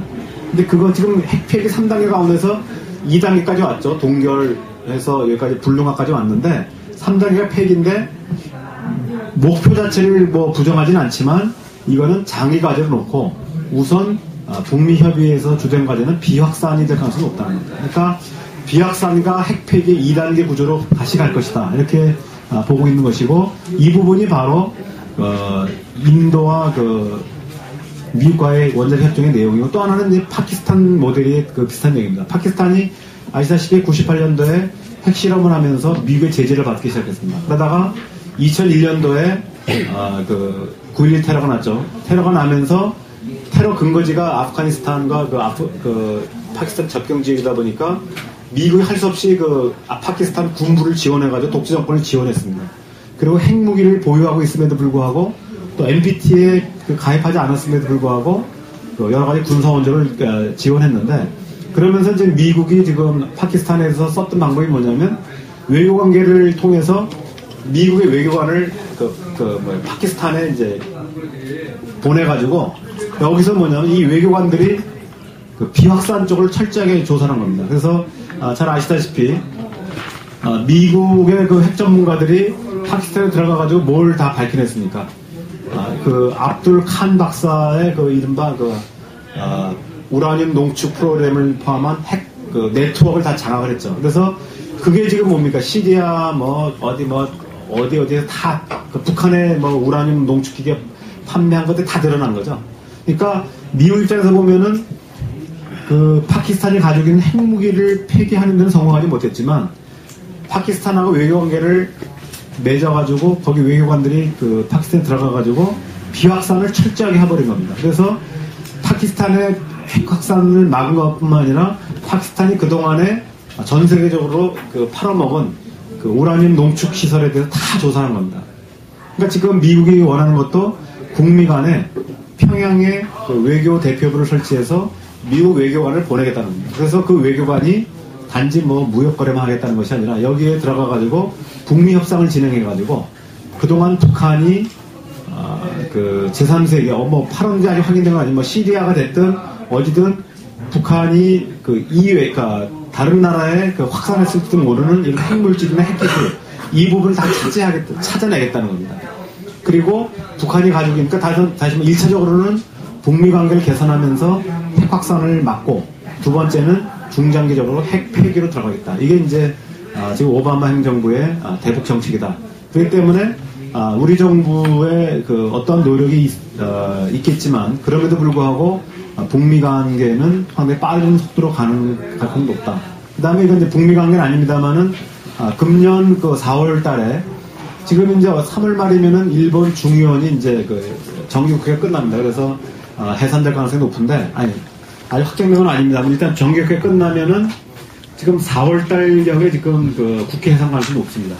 근데 지금 현 시점에서 딱 끊고 일본에서 선거를 치르게 되면은 자민당이 이제 정권을 잃을 가능성이 한 80%가 된다고 그럽니다. 그래서 비자민 연립 정부가 들어설 거라고 보는데 그래서 지금 지금 아소타로 총리가 서둘러 가지고 4월 초경에 이제 미일 정상회담을 갖자고 하는 거는 한편으로는 이제 중요한 해산 전에 미일 정상회담을 갖는 의미도 있고 또 하나는 미일 정상회담을 가짐으로 해서 오히려 선거를 이제 유리하게 끌려고 하는 이런 의도도 있는 겁니다. 그래서 지금 4월 중순이나 하순경에 일본에서 선거가 있을 거라고 보는데 현재 추세로 만약에 비자민 연립정부 또는 민주당이 주도하는 비자민 연립정부가 들어섰을 때 일본의 대북 강경 정책이 많이 완화될 가능성이 있습니다. 지금은 일본 자민당이 납치 문제 가지고 계속 테러 제국 해제도 반대하고 또 북한에 대한 중유 20만 톤 공급도 반대하고 있는데 이 부분들이 이제 풀릴 가능성이 있다. 이렇게 되면은 육자회담 지역 차원에서 보더라도 육자회담에서 한국만 고립될 가능성이 매우 높습니다. 그래서 제가 이제 사실 정부 보고서에 대해서 계속 그 얘기를 하니까 좀 듣기 싫어가지고 그러긴 하는데 어쨌든 제가 볼 때는 이제 지금 북일 관계의 개선 가능성도 있고 특히 무엇보다도 미국의 대북 정책이 상당히 바뀔 가능성이 높다. 그리고 이제 요번에 지금 왕자루이가 지금 북한을 방문했는데 이거는 기본적으로는 북한이 대미 관계를 본격적으로 관계 개선 나서기 앞서서 일종의 이제 북중 관계를 다지는 과정이라고 볼 수 있습니다. 그러니까 만약에 북중 관계를 다지지 않고 북한이 바로 미국으로 달려가 버리면은 또 상당히 또 이 중국이 불안할 가능성이 있거든요. 그러니까 다시 말하면 미중 사이에 또 양다리 멸치 전략을 한다고 평가할 수도 있기 때문에 일단은 지금 북중 관계가 비교적 좋은 편이기 때문에 북한 입장에서 본다면은 대미 협상에 나서고 또 밀고 땡기기로 하기 위해서는 일단 중국의 백그라운드가 필요한 거죠. 그래서 요번에 이제 북중 관계를 지금 개선했고 지금 이제 레온 스갈이라든지 또 지금 몇몇 신기옥 박사나 지금 몇 명이 지금 베이징 들렀다가 서울 들렀다가 지금 평양에 지금 간다는 얘기가 있는데 오늘도 계속 아까 기자들이 전화 와서 확인하고 그런데 아직 이게 행적이 분명히 안 드러나 있는데 아무튼 이제 좀 그 북미 관계가 일단은 이제 그 1.5 트랙에서 이 트랙이 뭐 아시다시피 이 트랙이라고 하는 민간 차원이고 1.5 트랙은 반관 반민 차원에서 지금 북미 접촉들이 지금 이미 시작을 하고 있습니다. 시작을 하고 있어서 아마 빠른 시일 내에 이제 그 역시 미국이 대북 관계를 개선하기 앞서서 혹시 또 그 일본과 한국이 반발할 수가 있기 때문에 일단 그 동맹 관계의 양해를 얻기 위한 거라고 저는 보고 있습니다. 그래서 아마도 이제 그렇게 되면은 그 북미 관계가 이제 대북 특사가 임명되고 그 이후에 본격화될 가능성이 있다 이렇게 보고 있습니다. 그래서 대북 관계는 저는 뭐 상당히 빠른 속도로 갈 거라고 보고 다만 이제 최근에 논란이 되고 있는 것처럼 힐러리가 뭐 군사력을 포함한 모든 제재를 쓸 수 있다고 하는 것에 대해서 지금 정부 쪽이나 이런 약간 보수 진영에서는 그것 봐라 뭐 힐러리라고 해서 뭐 부시랑 뭐 다르겠냐 얘기하는데 전혀 그건 그렇지 않습니다. 실제로 제가 아까도 말씀드렸지만 그 오바마 진영에서 그동안 부시 진영을 비판할 때 쓴 말은 부시는 쉽게 얘기하면 그러니까 북한하고 합의조차 그러니까 협상도 하지 않고 악의 축이다 그 불량 국가다 하면서 선제 공격을 얘기했다는 거죠. 그래서 다시 말하면 엄밀하게 따지면 북한은 약속 위반한 게 하나도 없어요. 약속을 하나도 한 게 없기 때문에 위반한 것도 없는 거죠. 근데 거기다 대고 뭐 공격하겠다 계속 협박만 했기 때문에 그 부분에 대해서 그동안에 민주당 쪽에서 비판했던 겁니다. 부시를. 그러면 그 민주당 정책은 뭐냐? 민주당 정책은 일단 북한과 대화와 협상을 하자는 겁니다. 대화와 협상을 해서 쌍방 간에 그야말로 터프 앤 다이렉트라는 말을 썼죠. 이거는 뭐냐면 뭐 터프에 대해서 뭐 번역이 많은데 제가 볼 땐 그러니까 끈질기고 직접적인 저는 그렇게 생각하는데 뭐 실제 사전 찾아보면 여러 가지 용어가 있습니다. 그래서 강인하다는 말도 쓰기도 하는데 강인한 건 좀 이상하고 제가 볼 때 아무튼 끈기 있게 하겠다는 거죠. 끈질기게 어쨌든 북한을 설득하고 또 직접적인 대화를 하겠다라고 저는 해석하고 있는데 그래서 북한과 합의를 도출을 내는데 만약에 북한과 합의했는데 합의를 잘 지키면은 아무 문제가 없다는 거죠. 그러나 북한이 합의를 안 지킬 경우는 경제 제재나 나아가서 군사 제재까지도 가할 수 있다. 이게 원래 민주당의 정책입니다.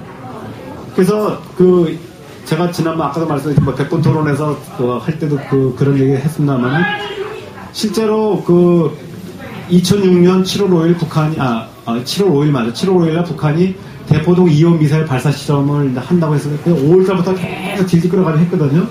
그때 6월 말에 워싱턴 포스트지에 페리 국방장관하고 전 애시턴 카터 전 국방부 차관이 그 기고문을 통해서 그 북한의 미사일 기지를 선제 공격해야 된다고 그때 기고문에 쓴 적이 있습니다. 그때 많은 전문가들이 야 어떻게 민주당 사람이 저렇게 강경론을 쓰냐. 그때는 뭐냐면 부시 행정부가 한 얘기가 아니라 민주당 그 전문가들이 그런 얘기를 한 거거든요. 물론 전직 관료긴 하지만. 근데 사실은 그게 바로 민주당 정책입니다. 왜냐? 바로 98년도에 정확하게는 99년도에 페리 보고서가 나왔거든요. 99년 10월 달에. 페리 보고서에서 보면은 플랜 A, 플랜 B라는 게 있어요. 그러니까 플랜 A는 북한이 페리 보고서 약속을 잘 지킬 때 하는 과정입니다. 그래서 50만 톤 식량도 제공하고 경제 제재도 해제해주고 이거 다 약속이 있거든요. 그래서 실제로 미국이 2000년 6월 달에 경제 제재를 또 해제했거든요. 식량 50만 톤도 줬고. 그래서 미국하고 북한이 합의 잘 지켜왔어요. 근데 아시다시피 페리 보고서의 그 합의 내용은 뭡니까? 핵무기에 관한 얘기가 아니라 미사일에 관한 합의거든요. 페리 보고서 내용은. 그런데 북한이 바로 2006년 7월 5일 날 미사일을 쏜 거 아닙니까? 합의를 위반한 거 아니에요. 그렇기 때문에 이제 민주당 쪽에 있는 페리라든지 애시턴 카터 같은 사람들이 선제 공격론을 제기한 겁니다. 그러니까 다시 말하면 민주당이 강경파기 때문에 선제 공격을 얘기한 것이 아니라 합의를 깼기 때문에 그런 거죠. 그러니까 지금 힐러리도 마찬가지입니다. 그러니까 합의를 깨지 않았는데 공격하자는 얘기가 아니라 일단 합의를 하고 합의 과정을 진행한 과정이라고 보는 겁니다. 그래서 합의를 했는데 잘 지킬 때 공격하자는 얘기는 아닙니다. 그러나 합의를 안 지켰을 때는 모두 수단을 다 쓰겠다. 일단 경제 제재부터 시작해서 군사 제재까지 쓰겠다는 것이죠. 그러니까 이런 부분에서 이제 부시와의 차이가 있는 겁니다. 부시는 대화도 하지 않은 채, 그러니까 악의 세력과는 대화할 수 없다. 이게 부시 행정부의 정책 아닙니까? 그래서 이런 부분들이 차이가 있는 것이고, 그래서 또 하나는 이제 우리가 민주당 정책에서 많이 쓰는 얘기가 실제로 제가 통계 내본 건 아닌데 이 미국 정치하는 통계에 따르면 그 민주당 정부가 집권했을 때 전쟁이 더 많았다는 겁니다. 공화당 정부 때는 한 30몇 프로고 민주당 정부 때가 대략 한 7대3 정도랍니다. 그러면서 이제 그러면서 하는 얘기가 민주당이 됐다고 해서 결코 그 협상이라든지 이걸 중시하는 게 아니다라고 하는데 사실은 그거는 맞으면서 틀린 얘기입니다. 왜냐? 원래가 아까 말씀드린 민주당이 기본적으로는 협상파거든요. 그리고 공화당은 강경파들이고. 그런데 그러니까 공화당이 전쟁하자고 하면 민주당이 반대하면 전쟁이 안 일어나요. 그러니까 공화당이 전쟁하고 싶어도 민주당이 반대하면 전쟁이 안 일어나는데 문제는 민주당이 전쟁하겠다 그러면 공화당은 무조건 오케이거든요. 그러니까 실제로 민주당이 집권해서 전쟁하고, 그러니까 아까 말씀드린 그런 조건이 충족돼서 전쟁하겠다고 할 때는 공화당이 기다리던 말이기 때문에 바로 전쟁이 되는 거고, 근데 공화당이 집권해서 전쟁 일으키려고 하면 민주당이 계속 반대하니까 전쟁이 안 되는 거예요. 그러니까 통계상으로는 민주당이 집권했을 때 전쟁이 더 많은 거죠. 근데 이거를 이제 그 보수적인 전문가들이 나와서 얘기할 때 보면, 이거 민주당 때 전쟁이 더 많았다.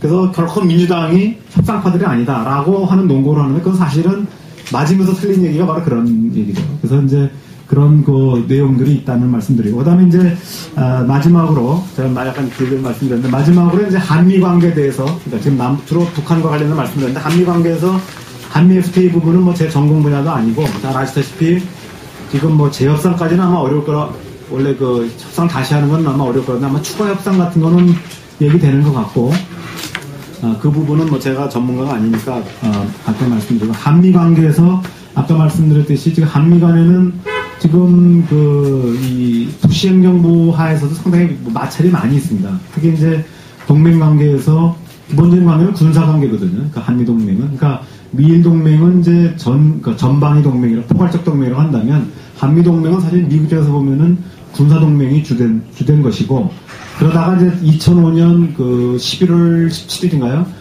경주에서 한미 정상 공동선언을 발표했는데, 경주 정상. 거기서 이제 포괄적이고 역동적이고, 포괄적, 역동적, 호혜적 동맹이라고 이제 재규정을 했습니다. 처음으로 한 겁니다. 그게 굉장히 중요한 건데, 처음으로 호혜적이라는 말이 들어갔는데, 다시 말하면 그동안의 한미동맹은 군사동맹이었다가 2005년도에 한미동맹이 경제적인까지 포함시킨 동맹으로 지금 들어간 거죠. 근데 그걸 또 바꾸려고 작년에 이제 전략동맹이라는 말을 썼는데, 그건 조금 이제 개념상으로 좀 문제가 있는 개념인데, 어쨌든 이명박 정부는 전략동맹이라는 말을 지금 쓰고 있습니다. 그래서 어쨌든 한미동맹은 기본적으로 군사동맹이고, 최근에 이제 한국의 국력이 커지면서 경제 문제, 이런데 이제 그 협력 문제가 지금 대두되고 있는 정도다, 이렇게 볼 수 있습니다. 그래서 특히 이번에 금융위기와 관련돼서 G20 정상회담에 이제 우리가 들어갈 수 있고, 지금 의장국이기도 하죠. 이런 부분들이 이제 우리의 국가적 위상이 높아진 것도 있고, 또 한미동맹의 성격이 이제 변화된 측면이 있는데, 문제는 사실 여러 가지 얘기가 있습니다만, 어떤 이명박 정부가 등장했을 때 미국이 굉장히 기뻐했고, 그 사람들 표현대로 한미동맹이 이제 복원되는 계기로 삼았다고 생각했는데, 그 사람들이 특히 이제 잘 아시다시피 공화당은 주로 군산복합체의 지지를 받고 지원을 받고 있습니다. 그다음 민주당은 원래 이제 금융자본 쪽, 월간이 이쪽에 지지를 받고 있다, 이렇게 일반적으로 얘기되고 있죠. 실제 상당 부분이 그렇다고 볼 수 있습니다. 그런데 그러니까 지금 뭐냐면 이명박 정부가 등장하게 되면은 미 군산복합 쪽에서는 기대를 가진 것이, 그래서 미 군사 판매 FMS라고 그러죠. 지휘 격상을 해가지고 무인 정찰기라든지 이런 것들 이제 원래 다 팔겠다고 승인한 거거든요. 그러니까 미 국방부에서 승인해줬거든요. 그러니까 한국의 무기 판매를 승인했는데, 문제는 한국 정부가 안 사는 거예요. 이게 좀 역설적인 얘기인데, 이제 미 국방부가 굉장히 지금 화가 나 있습니다. 한국 정부에. 원래 아파치 얘기 산다고 했다가 좀 취소해버리고, 그러니까 뭐냐면 이 노무현 정부 때 국방계획 2020 세워가지고 이제 주로 전략무기 구매 계획을 잔뜩 세워놨거든요. 그러니까 되게 비싼 무기들을. 근데 이상희 국방장관은 이 사람이 반미해서 그런 것이 아니라, 이 사람이 기본적으로 육군 중심의 지금 무기 제표를 다시 하거든요. 그래서 해군 무기, 공군 무기 다 자르는 바람에, 이게 무인 정찰기 이런 거 공군이 운영하고 이런 거 그냥 다 삭제해버리는 거예요. 그러는 바람에 지금 미국에서 이제 열받아가지고 그 지난번 10월 달인가 그 SCM 워싱턴에 열릴 때 그 워싱턴에 열렸음에도 불구하고 게이츠 국방장관이 자기 불참하겠다고 해가지고 겨우겨우 지금 우리 지금 주한미 대사 그 여자 캐슬린 스티븐스가 공문 보내서 사정사정하지 만약 당신이 안 오면은 반미로 돌아왔습니다 한국이. 그러니까 꼭 와야 된다. 그래가지고 게이츠가 굉장히 그 못마땅한 얼굴로 참석했답니다. 그 실제로 작년 6월달에 그 게이츠가 왔었거든요 한국에. 그래서 우리 쪽에서 여지껏 미 그 국방장관이 와가지고 청와대에서 대통령 안 만난 적이 없는데 처음으로 안 만나고 갔거든요. 그때 뭐냐면 왜 왔냐면 이제 그 주한미 사령관 우리 사성장관이니까 좀 높다는데 사성장관 이제 그 임무 그 뭐야 그 저녁식을 했거든요. 교체식에서 왔는데 그것대로 와놓고 우리 정부도 요청됐고 청와대 오라고 그랬는데 안 만나고 그냥 가버렸어요. 그 정도로 상당히 불만을 가지고 있고 그 다음에 이제 와사탄이라고 해가지고 미국에 지금 주한미가 가지고 있는 그 비축 무기들이 있어요. 재래식 무기 잔뜩 있는데 이것도 우리 정부 미국은 뭐냐면 사주길 바랬는데 한국 정부가 너 어차피 니들 미국 가져가 봐야 못 쓰는 건데 우리 놓고 갈 수 없냐 그래가지고 이게 어떻게 보면 굉장히 자주적인데 이 군사 문제에서는 어쨌든 좀 미국에서 상당히 지금 열받아 있고 왜냐면 그 이제 아까 말씀 무기 구매 계획이 전체 일그러지고 그 다음에 지금 또 하나는 뭐냐면 미국에서 이제 이 용산 미군기지 그건 돌발이 됐는데 이제 이사단 이전을 하는데 이게 지금 이제 우리 정부 목표는 사실은 지금 숨은 목표는 지금 그 한미연합세 해체 반대거든요. 전작권 이전 반대. 그래서 뭐냐면 계속 그거 이제 질질 끌었습니다. 그 뭐 사업단 바꾸고 뭐 이렇게. 그러다 보니까 미국이 열받아가지고 그러면 아예 그냥 그 2018년이니까 또 대폭 왕창 늘려버리니까 지연시켜버린 겁니다. 그러다 보니까 이제 문제는 그 비용이 오히려 확 늘어나는 바람에 지금 다시 또 우리 정부에서 이제 그럼 빨리 하자 지금 얘기가 나오고 있는데 지금 어쨌든 그 문제가 이 국방부가 이제 그때다가 이제 이상희 국방장관이 이제 미국에서 볼 때는 뭐 그런 거죠. 마치 옛날에 그 한일 회담할 때 그 한국계 대표로 모윤숙 그 친일 인사가 나와가지고 일본에서 참 니들 한국도 한심하다. 친일파들이 막 협상 대표 나오니까 마찬가지로 지금 뭐냐면 미국에서 그랬답니다. 그러니까 그 이른바 자주국방을 얘기했던 이상희 씨가 합참의장하면서 이 국방개혁 2020이라든지 주한미군 재패가 다 했거든요. 이 사람이 갑자기 나와가지고 한미동맹 강화론으로 하면서 얘기하니까 황당해가지고 도대체 정권 바뀌었는데 당신이 아직도 나오냐.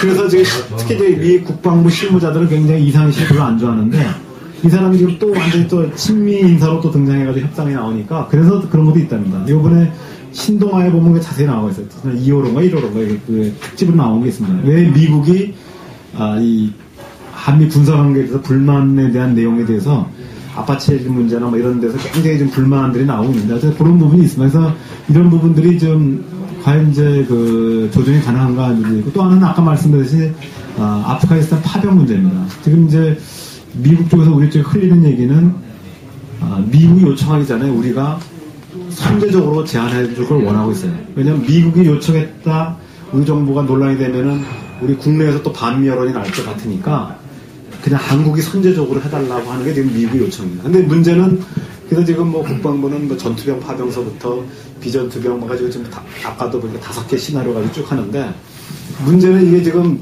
파병의 이제 명분이 없는 거죠. 이라크 같은 경우는 그나마 재건 안정화라는 재건의 목표도 있었고 또 하나는 뭐냐면 그나마 또 안전에 대한 보장을 받고 간 거 아닙니까? 그 쿠르드 지역을 갖고 그리고 그나마 또 실제 실현은 안 됐지만 거기 뭐 석유 자원 뭐 개발 운운했는데 아프가니스탄에는 아무것도 건질 게 없어요.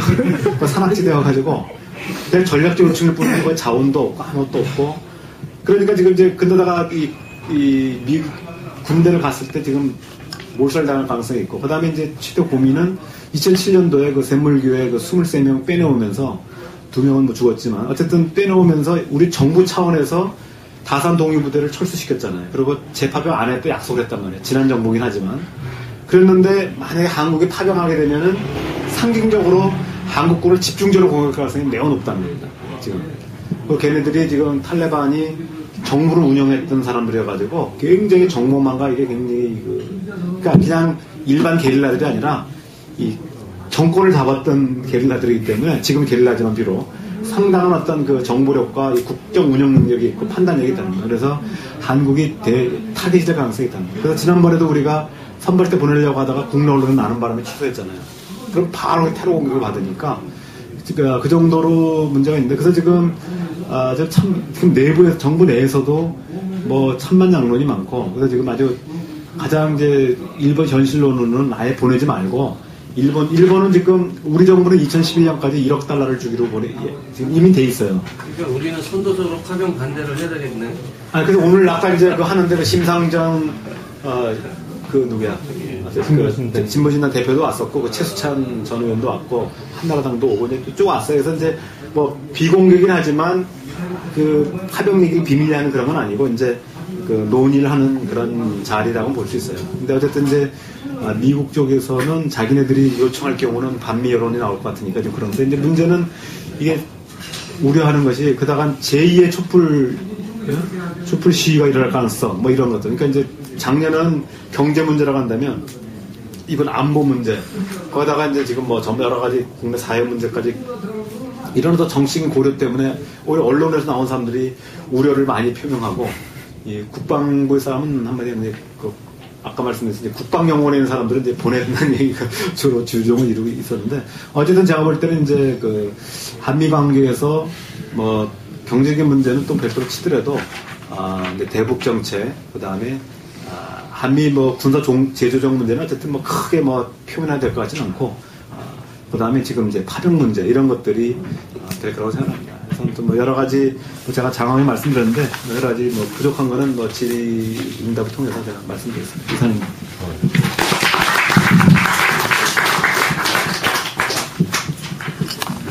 네, 뭐 잠깐. 근데 전면적이 몇 시간이나 몇 분이나 하면 되겠냐 그래서 비교적 우리 청중들이 공부를 대단히 열심히 하시는 분들이니까 농담 잡고 좀 해도 될 거라고, 이렇게 상황 봐서 정리하시면 될 거라고 이렇게 얘기했었던 거고요.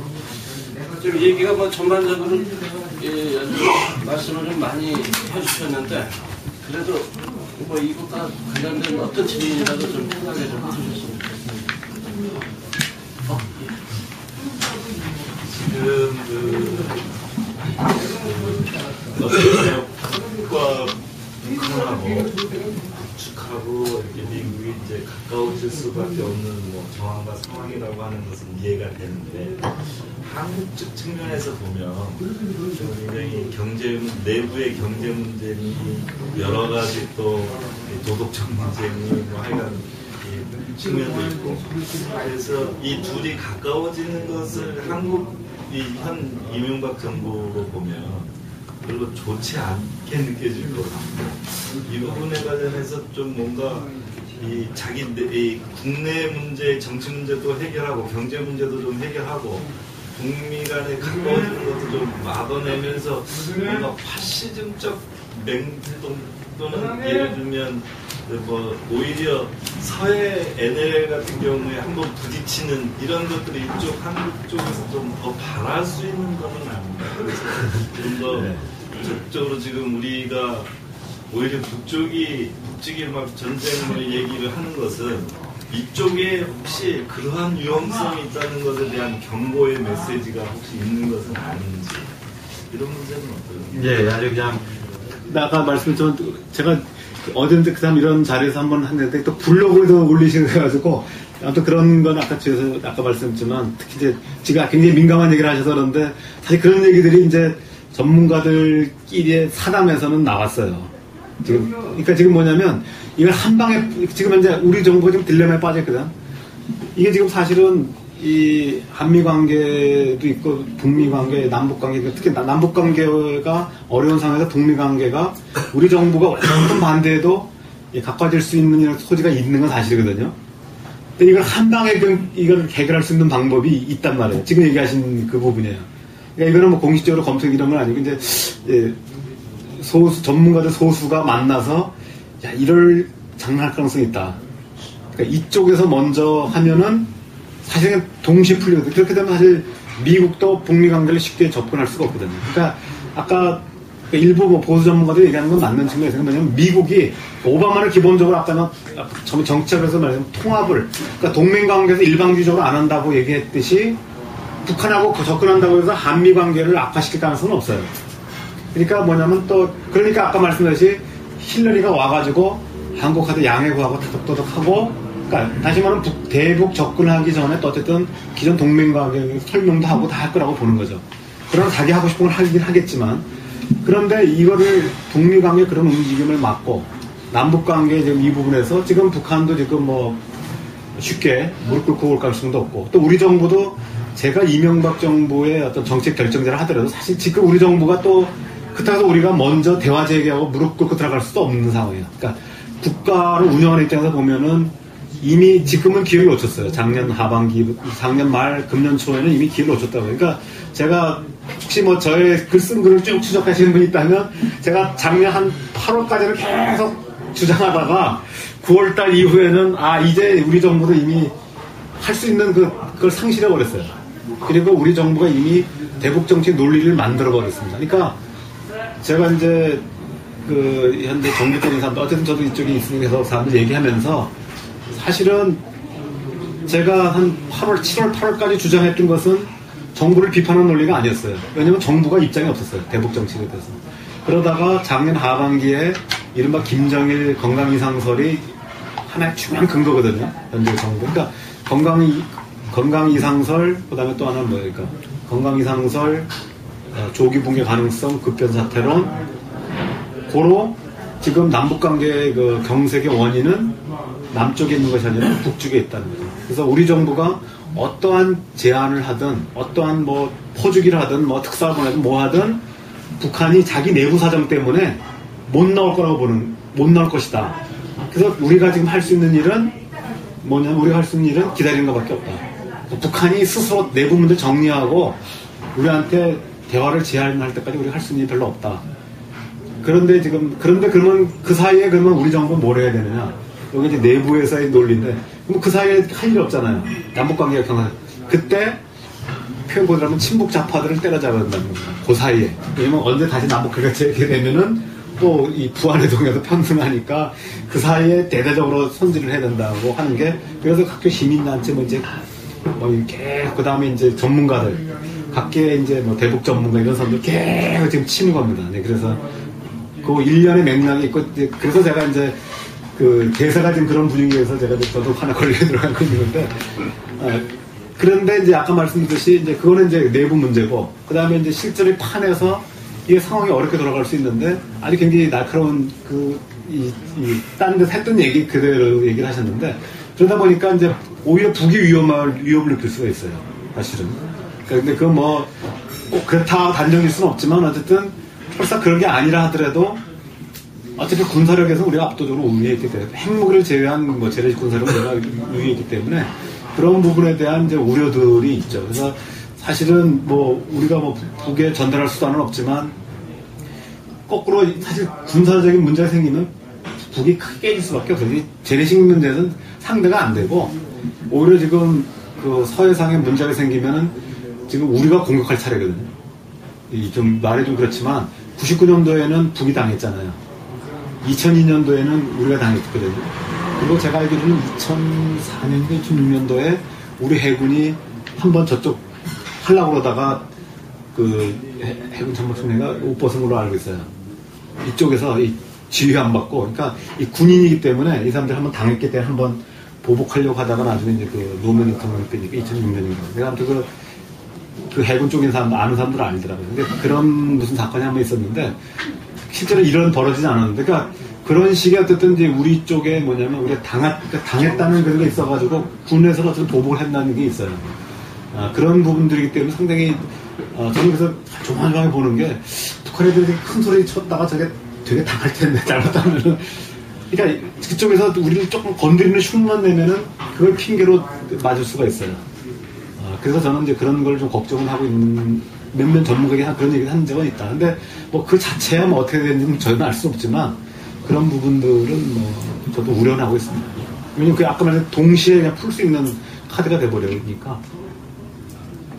그런 논리를 조금 조금 더 미국적으로 이제 전개를 해보면 현재 미국의 경제 위기라든가 체제 위기라든가 이런 부분들이 미국 자체 내에서 풀기 어려울 때 항상 뭐 겉으로는 평화 얘기를 하면서도 그 문제를 풀어가는데 가장 좋은 방법이 전쟁이라고 하는 방법으로 아주 원론적으로 좀 있지 않습니까?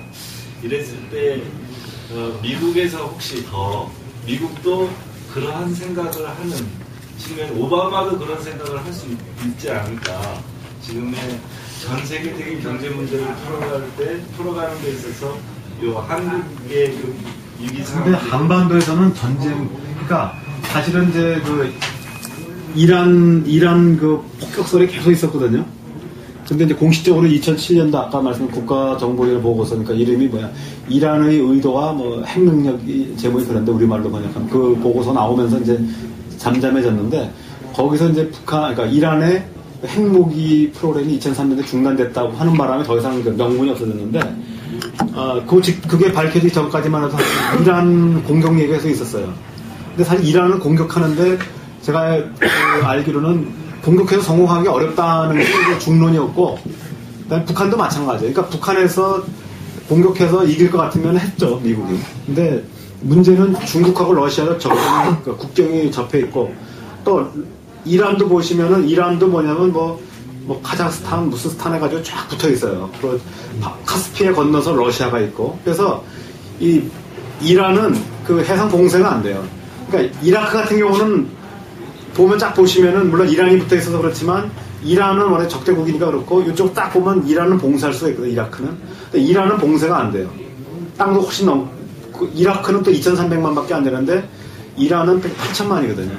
그러니까 결국 검토하다가 이제 포기한 걸로 알고 있는데, 그래서 지금 결국 아까 말씀드렸듯이 이란 내 정치적인 문제를 이용해서 개혁파의 집권을 돕는 방식으로 지금 대화로 지금 바꾼 거고요. 왜냐면 계속 군사 노선을 강조하면 보수파가 유리하니까 일단 요번 6월 대선에 지금 이제 초점을 맞췄다고 보는 거죠. 근데 북한의 경우, 그러니까 저는 그래서 그러니까 오바마에 대해서 환상 가지고 있진 않아요. 그러니까 그 빈라덴도 얘기했듯이 뭐 그놈이 그놈이지. 근데 뭐 조금 다르긴 해도 그 오바마 입장에서 그 빈라덴 입장에서 보면 똑같은 거고 사실은요. 뭐 오바마 얘기가 뭐 미국 국익을 얘기했지 뭐 어느 하나 뭐 미국 국익을 양보하고 뭐 하겠다는 얘기도 아니고, 또 오바마가 내세운 기본적인 가치는 미국 리더십의 회복이지 미국 리더십을 양보하겠다는 얘기 한 적은 없어요. 그래서 뭐 환상을 뭐 당연히 갖지는 않지만, 그럼에도 불구하고 예를 들면 그 민주당과 공화당이 집권했을 때 이라크 입장에서 보면은 그런 거 아닙니까? 부시는 계속 전쟁하겠다는 놈이고 맥케이도 하겠다는 놈이고 오바마는 철수하겠다는 놈이라고 했을 때, 우리 입장에서 보면은 미군이 주둔하겠다는 사람과 나가겠다는 거는 그 이라크 입장에서 보면 완전 천지 차이 아닙니까? 근데 그거를 미국 입장에서 뭐 둘 다 뭐 미국 국익 생각하는 사람이 별 차이 없다 이렇게 얘기하는 거는 무책임한 얘기고, 그러니까 미국 입장에서 보면은 별 차이가 없지만 개별 국가 입장에서 보면 어마어마한 미국 정책 하나에 따라서 어마어마한 변화가 있죠. 그러니까 지금도 기본적으로 북한 핵 문제를 제거하겠다는 입장에서 보면 부시나 오바마나 맥케인이나 큰 차이가 없지만, 그러나 접근하는 방식에서 북미 관계 개선하고 북한의 경제 개발을 지원하면서 핵폭을 유도하겠다는 거하고, 말 안 들으면 때리겠다고 한 놈이라면 한반도 차원에서 천지 차이인 거죠. 그러니까 저는 그렇게 보고, 근데 적어도 그럼에도 불구하고 한반도에서 전쟁을 도발해서 이럴 것 같지는 않습니다. 그래서 대신 그 부분을 저는 아프가니스탄이라든지 지금 파키스탄까지는 확장 가능성이 있어요.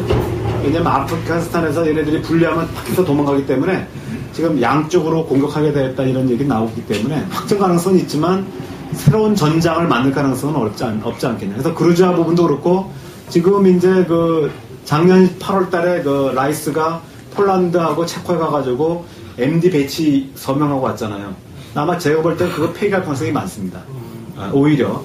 왜냐면 그루지아 침공한 부분에 대해서 오바마 진영에서 굉장히 비판을 많이 했거든요. 그러니까 그루지아 침공을 러시아가 잘못한 거지만 사실은 미국이 불필요하게 러시아를 자극했다. 그러니까 나토를 자꾸 그쪽으로 확장을 하다 보니까 한 것이고, 또 하나는 사실 러시아를 핵군축으로 끌어들이니까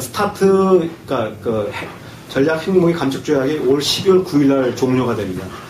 근데 그거를 지금 연장해야 되는데, 러시아를 끌어들이려면은 러시아가 원하는 걸 들어줘야 되거든요. 근데 들어주기 위해서는 러시아가 지금 가장 불만이 지금 나토 확대하는 거랑 또 하나는 지금 폴란드에다가 이제 그 MD 요격 미사일 배치하고 그 다음에 이제 체코에다는 엑스밴더, 그러니까 감시 레이더가 지금 설치가 된 건데 이걸 지금 철회하라고 계속 요구하고 있는데 이 부분은 제가 볼 때 받아들일 가능성이 매우 높아요. 물론 지금 미 국방부가 지금 반대하고 있는데 그렇게 되면은 제가 볼 때 이제 굳이 이런 뭐 경제 문제를 해결하기 위해서 또 다른 전쟁을 하기보다는 제가 볼 때 또 아프가니스탄이나 파키스탄 정도에 좀 국한시키지 않겠나 이러세요. 자, 감사합니다. 예, 수고했습니다. 더 이상 질문이 없으면요. 질문보다도 예. 아까 북쪽 관련해서 예. 좀 그냥 추측이니까 생각을 좀 여쭤보고 싶은데 금년 1월 외교부 이제 발언서부터 최근 조평통 이제 기존 같은 남북관계 협약 위로 선언 이 일련의 과정을 보면 나름의 무슨 이게 방향이 좀 쓰지 않았나는 좀 느낌이 들어요. 그게 뭐냐 하면 지금 이제 우리 양관 선생님 말씀하고 남쪽에서 그럴 가능성이라고 생각하지만 오히려 북쪽에서 지금 아까 3단계 지금 육자에다가 진행되는 거 갖고 안 되겠다는 판단도 한편에 있지 않았나는 생각이 들고요.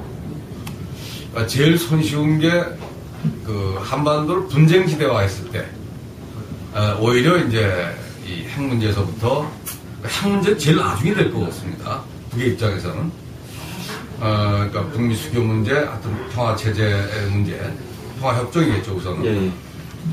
평화협정 수교 뭐 이런 것들이 오히려 한반도를 분쟁지대화 했을 때 훨씬 더 빨리 갈 수 있다. 이런 판단이 최근에 이 조평통 또 성명까지 이어진 게 아닌지. 그렇게 보면은 지금 남쪽의 필요와 북쪽의 판단과 이런 것들이 맞물리면서 실제 그리고 장소도 서해 쪽이 상당히 유력하게 지금 떠오른다는 아주 불길한 느낌이 좀 있고요. 아까 일단 붙으면 남쪽이 뭐 압도적으로 쓸 거라고. 그냥 핵무기를 붙으면. 예. 나중에 설명드릴게요. 예, 하지만 실제 서해 같은 경우는 이제 대함포 사격 이게 육지에서 쏘는 게 세지 않습니까? 연합포가 있어요. 예, 임당원 장관도 걱정했지. 그때 교전 났을 때 그걸 쏘다가 조마조마한데 거기까지는 안 쏴준 게 참 북쪽이 자제한 것 같다. 이런 말씀을 책에서 말씀을 봤는데, 실제 이제 분쟁 지대화를 구체적으로 의도할 때는 쏜다고 생각하거든요. 그럴 때 이건 뭐 만만치 않은 양측의 이제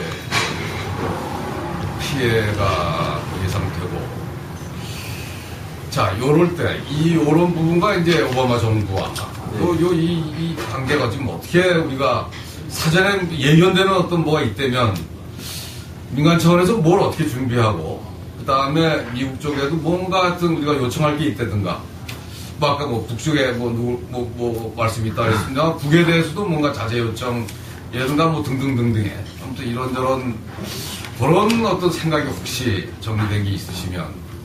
네, 그냥 뭐 제가 두서없이 말씀드리면 우선 왜 서해 NL을 했죠. 그러니까 서해상이 왜 중요하냐. 뭐 알고 계시겠죠. 그냥 부연 설명하면은 이 정전협정상에 보면은 지상은 다 합의를 했어요. 그리고 하구까지 이제 했거든요. 그렇기 때문에 요 지역은 뭐냐면 정전협정에 규정돼 있고 요 지역은 유엔사 관할이에요. 근데 한강 하구 송모도 넘어간 쪽은 뭐냐면 합의를 못 보는 바람에 여기는 지금 이제 쉽게 얘기하면 합의가 안 된 지역에서 유엔사 관할이 아니에요. 역설적으로. 그러니까 정전협정에 규정이 안 돼 있거든요. 그러니까 지금 그 지역, 그러니까 우리가 얘기하는 NLL 지역은 누가 관할하고 있냐면 우리 쪽은 거기 보면 합참 통제선이라고 그래요. 그러니까 NLL 남쪽에 이렇게 지금 우리 쪽, 그러니까 북한이 주장하는 지역 있죠. 북한이 주장하는 해역하고 우리가 주장하는 NLL하고 그 사이가 이렇게 그러면 요 지역이 합참 통제선이라고 하는데 거의 일치하는데 합참 통제선은 뭐냐면 두 가지 의미가 있으니까 북한이 주장하는 해역하고 우리가 주장하는 NLL하고 그러니까 실제로 우리가 장악하고는 있지만 북한이 주장하는 데까지 그거를 합참이 통제하는 거예요. 그러니까 유엔사가 통제하는 게 아니고. 그래서 만약에 여기서 분쟁이 일어나더라도 이거는 북미 간에, 그러니까 아니면 그 지상에서 전투가 일어나면은 이거는 북미 간의 문제가 돼버려요. 그러니까 북한하고 유엔사 문제가 되는 거죠. 근데 서해상의 문제가 되면 순수한 남북 문제예요. 이거는.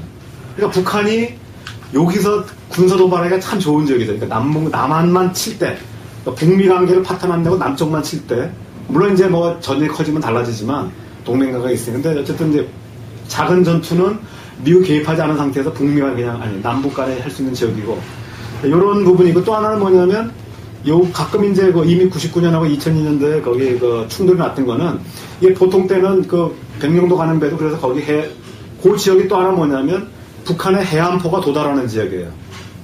그래서 평소에도 민간 배는 못 다니게 하거든요. 그래서 이 백령달도 쫙 돌아가게 한단 말이에요. 왜냐면 우리 민간 배 가다가 연안포 맞으면은 그냥 장산군 이쪽에서 네. 그러니까 한 40km 이렇게 다 하니까 그 대신 이제 우리 해군은 이제 이렇게 돌죠. 물론 레이더로 보고 있으니까 북한의 움직임을 알 수 있으니까. 그러다가 꽃게철이 되면은 워낙 꽃게가 많으니까 그때 이제 그 우리 배들 데리고 우리 배가 같이 올라가죠. 북한도 내려오고. 그래서 이제 NLL 주변에 있다가 두 번 나온 게 뭐냐면 북한이 이제 그 꽃게잡이 배가 이제 NLL 쪽에 내려오니까 우리가 이제 차단기동을 들이박으면서 못 내려오게 하다가 걔네들이 먼저 쏘니까 우리가 쏘는 바람에 이제 99년도에 걔네들이 먼저 죽었고 2002년도까지만 해도 어쨌든 서로 어쨌든 포사가 안 한다는 전제라고 생각하고 접근했다가 걔네가 쏘는 바람에 우리가 이제 참수료가 격침당한 거. 제가 이제 좀 장하지만 좀 그런 지역이라는 말씀이고.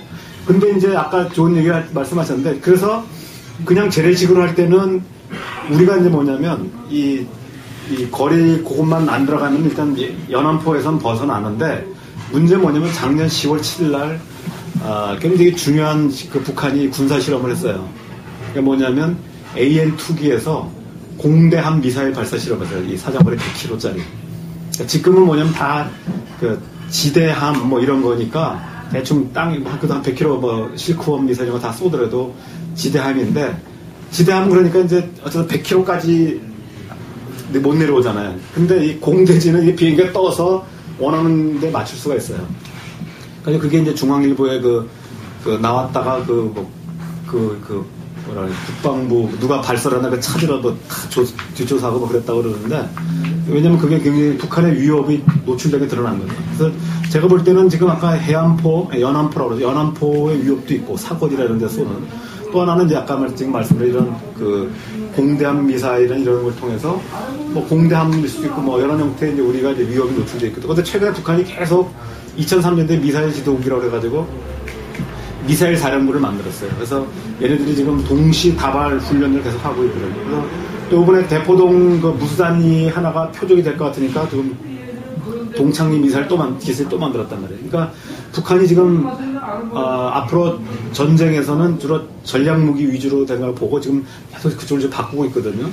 그래서 지금 얘기하신 것처럼 아까 뭐 그냥 그러니까 해군 함정끼리 붙으면 이제 우리가 당연히 앞서게 이기지만 지금은 이제 한번 붙어서 싸울 일이 없어요. 더군다나 이명박 정부 들어와서는 붙어서 못 가게 백끼리 부딪히는 일은 아마 안 일어날 겁니다. 이미 과거 정부에서 그랬던 거고. 그래서 지금 얘기하신 것처럼 연안포나 아니면 뭐 그런 함포나 뭐 비행기 이런 전투에 일어날 가능성이 있어요. 그래서 그렇게 되면은 누가 먼저 쏘느냐가 중요하죠.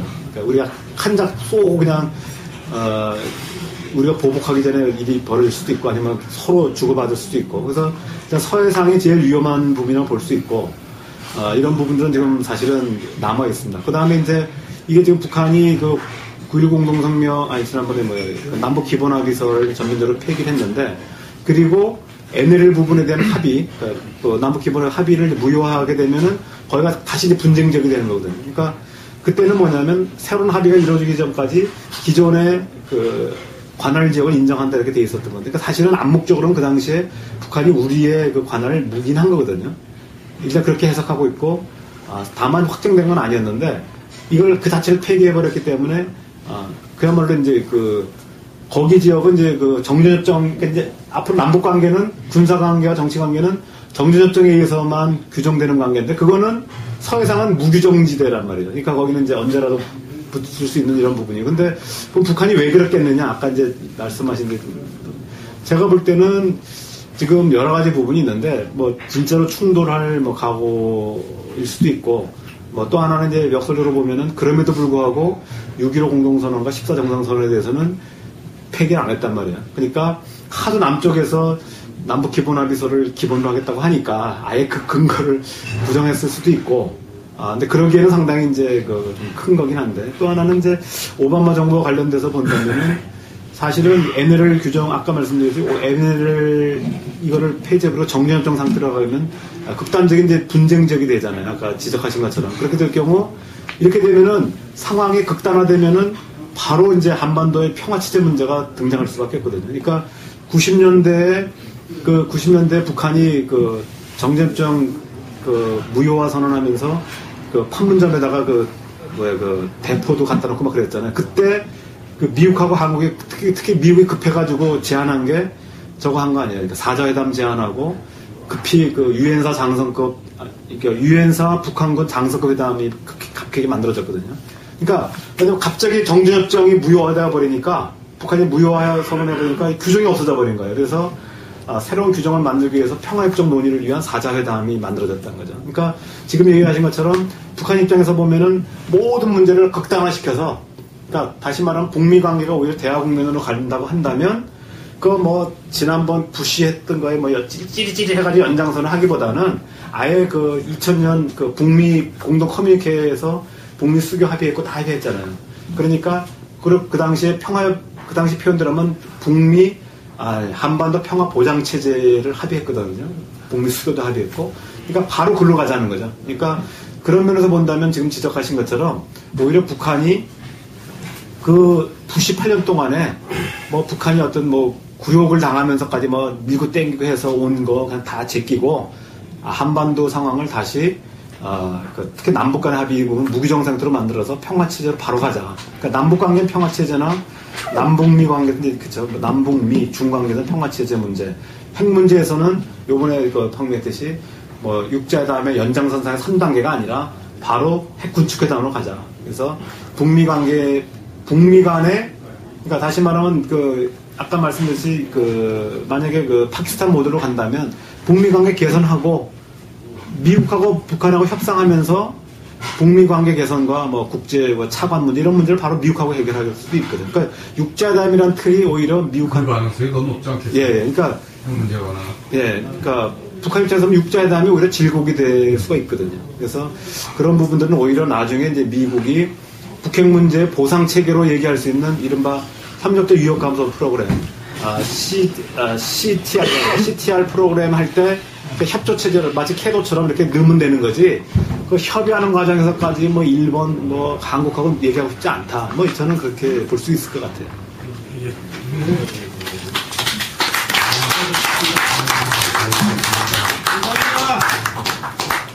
네, 고생 많으셨습니다. 식사를 하기 전에요. 많은 헌금을 좀 해주십시오. 회비를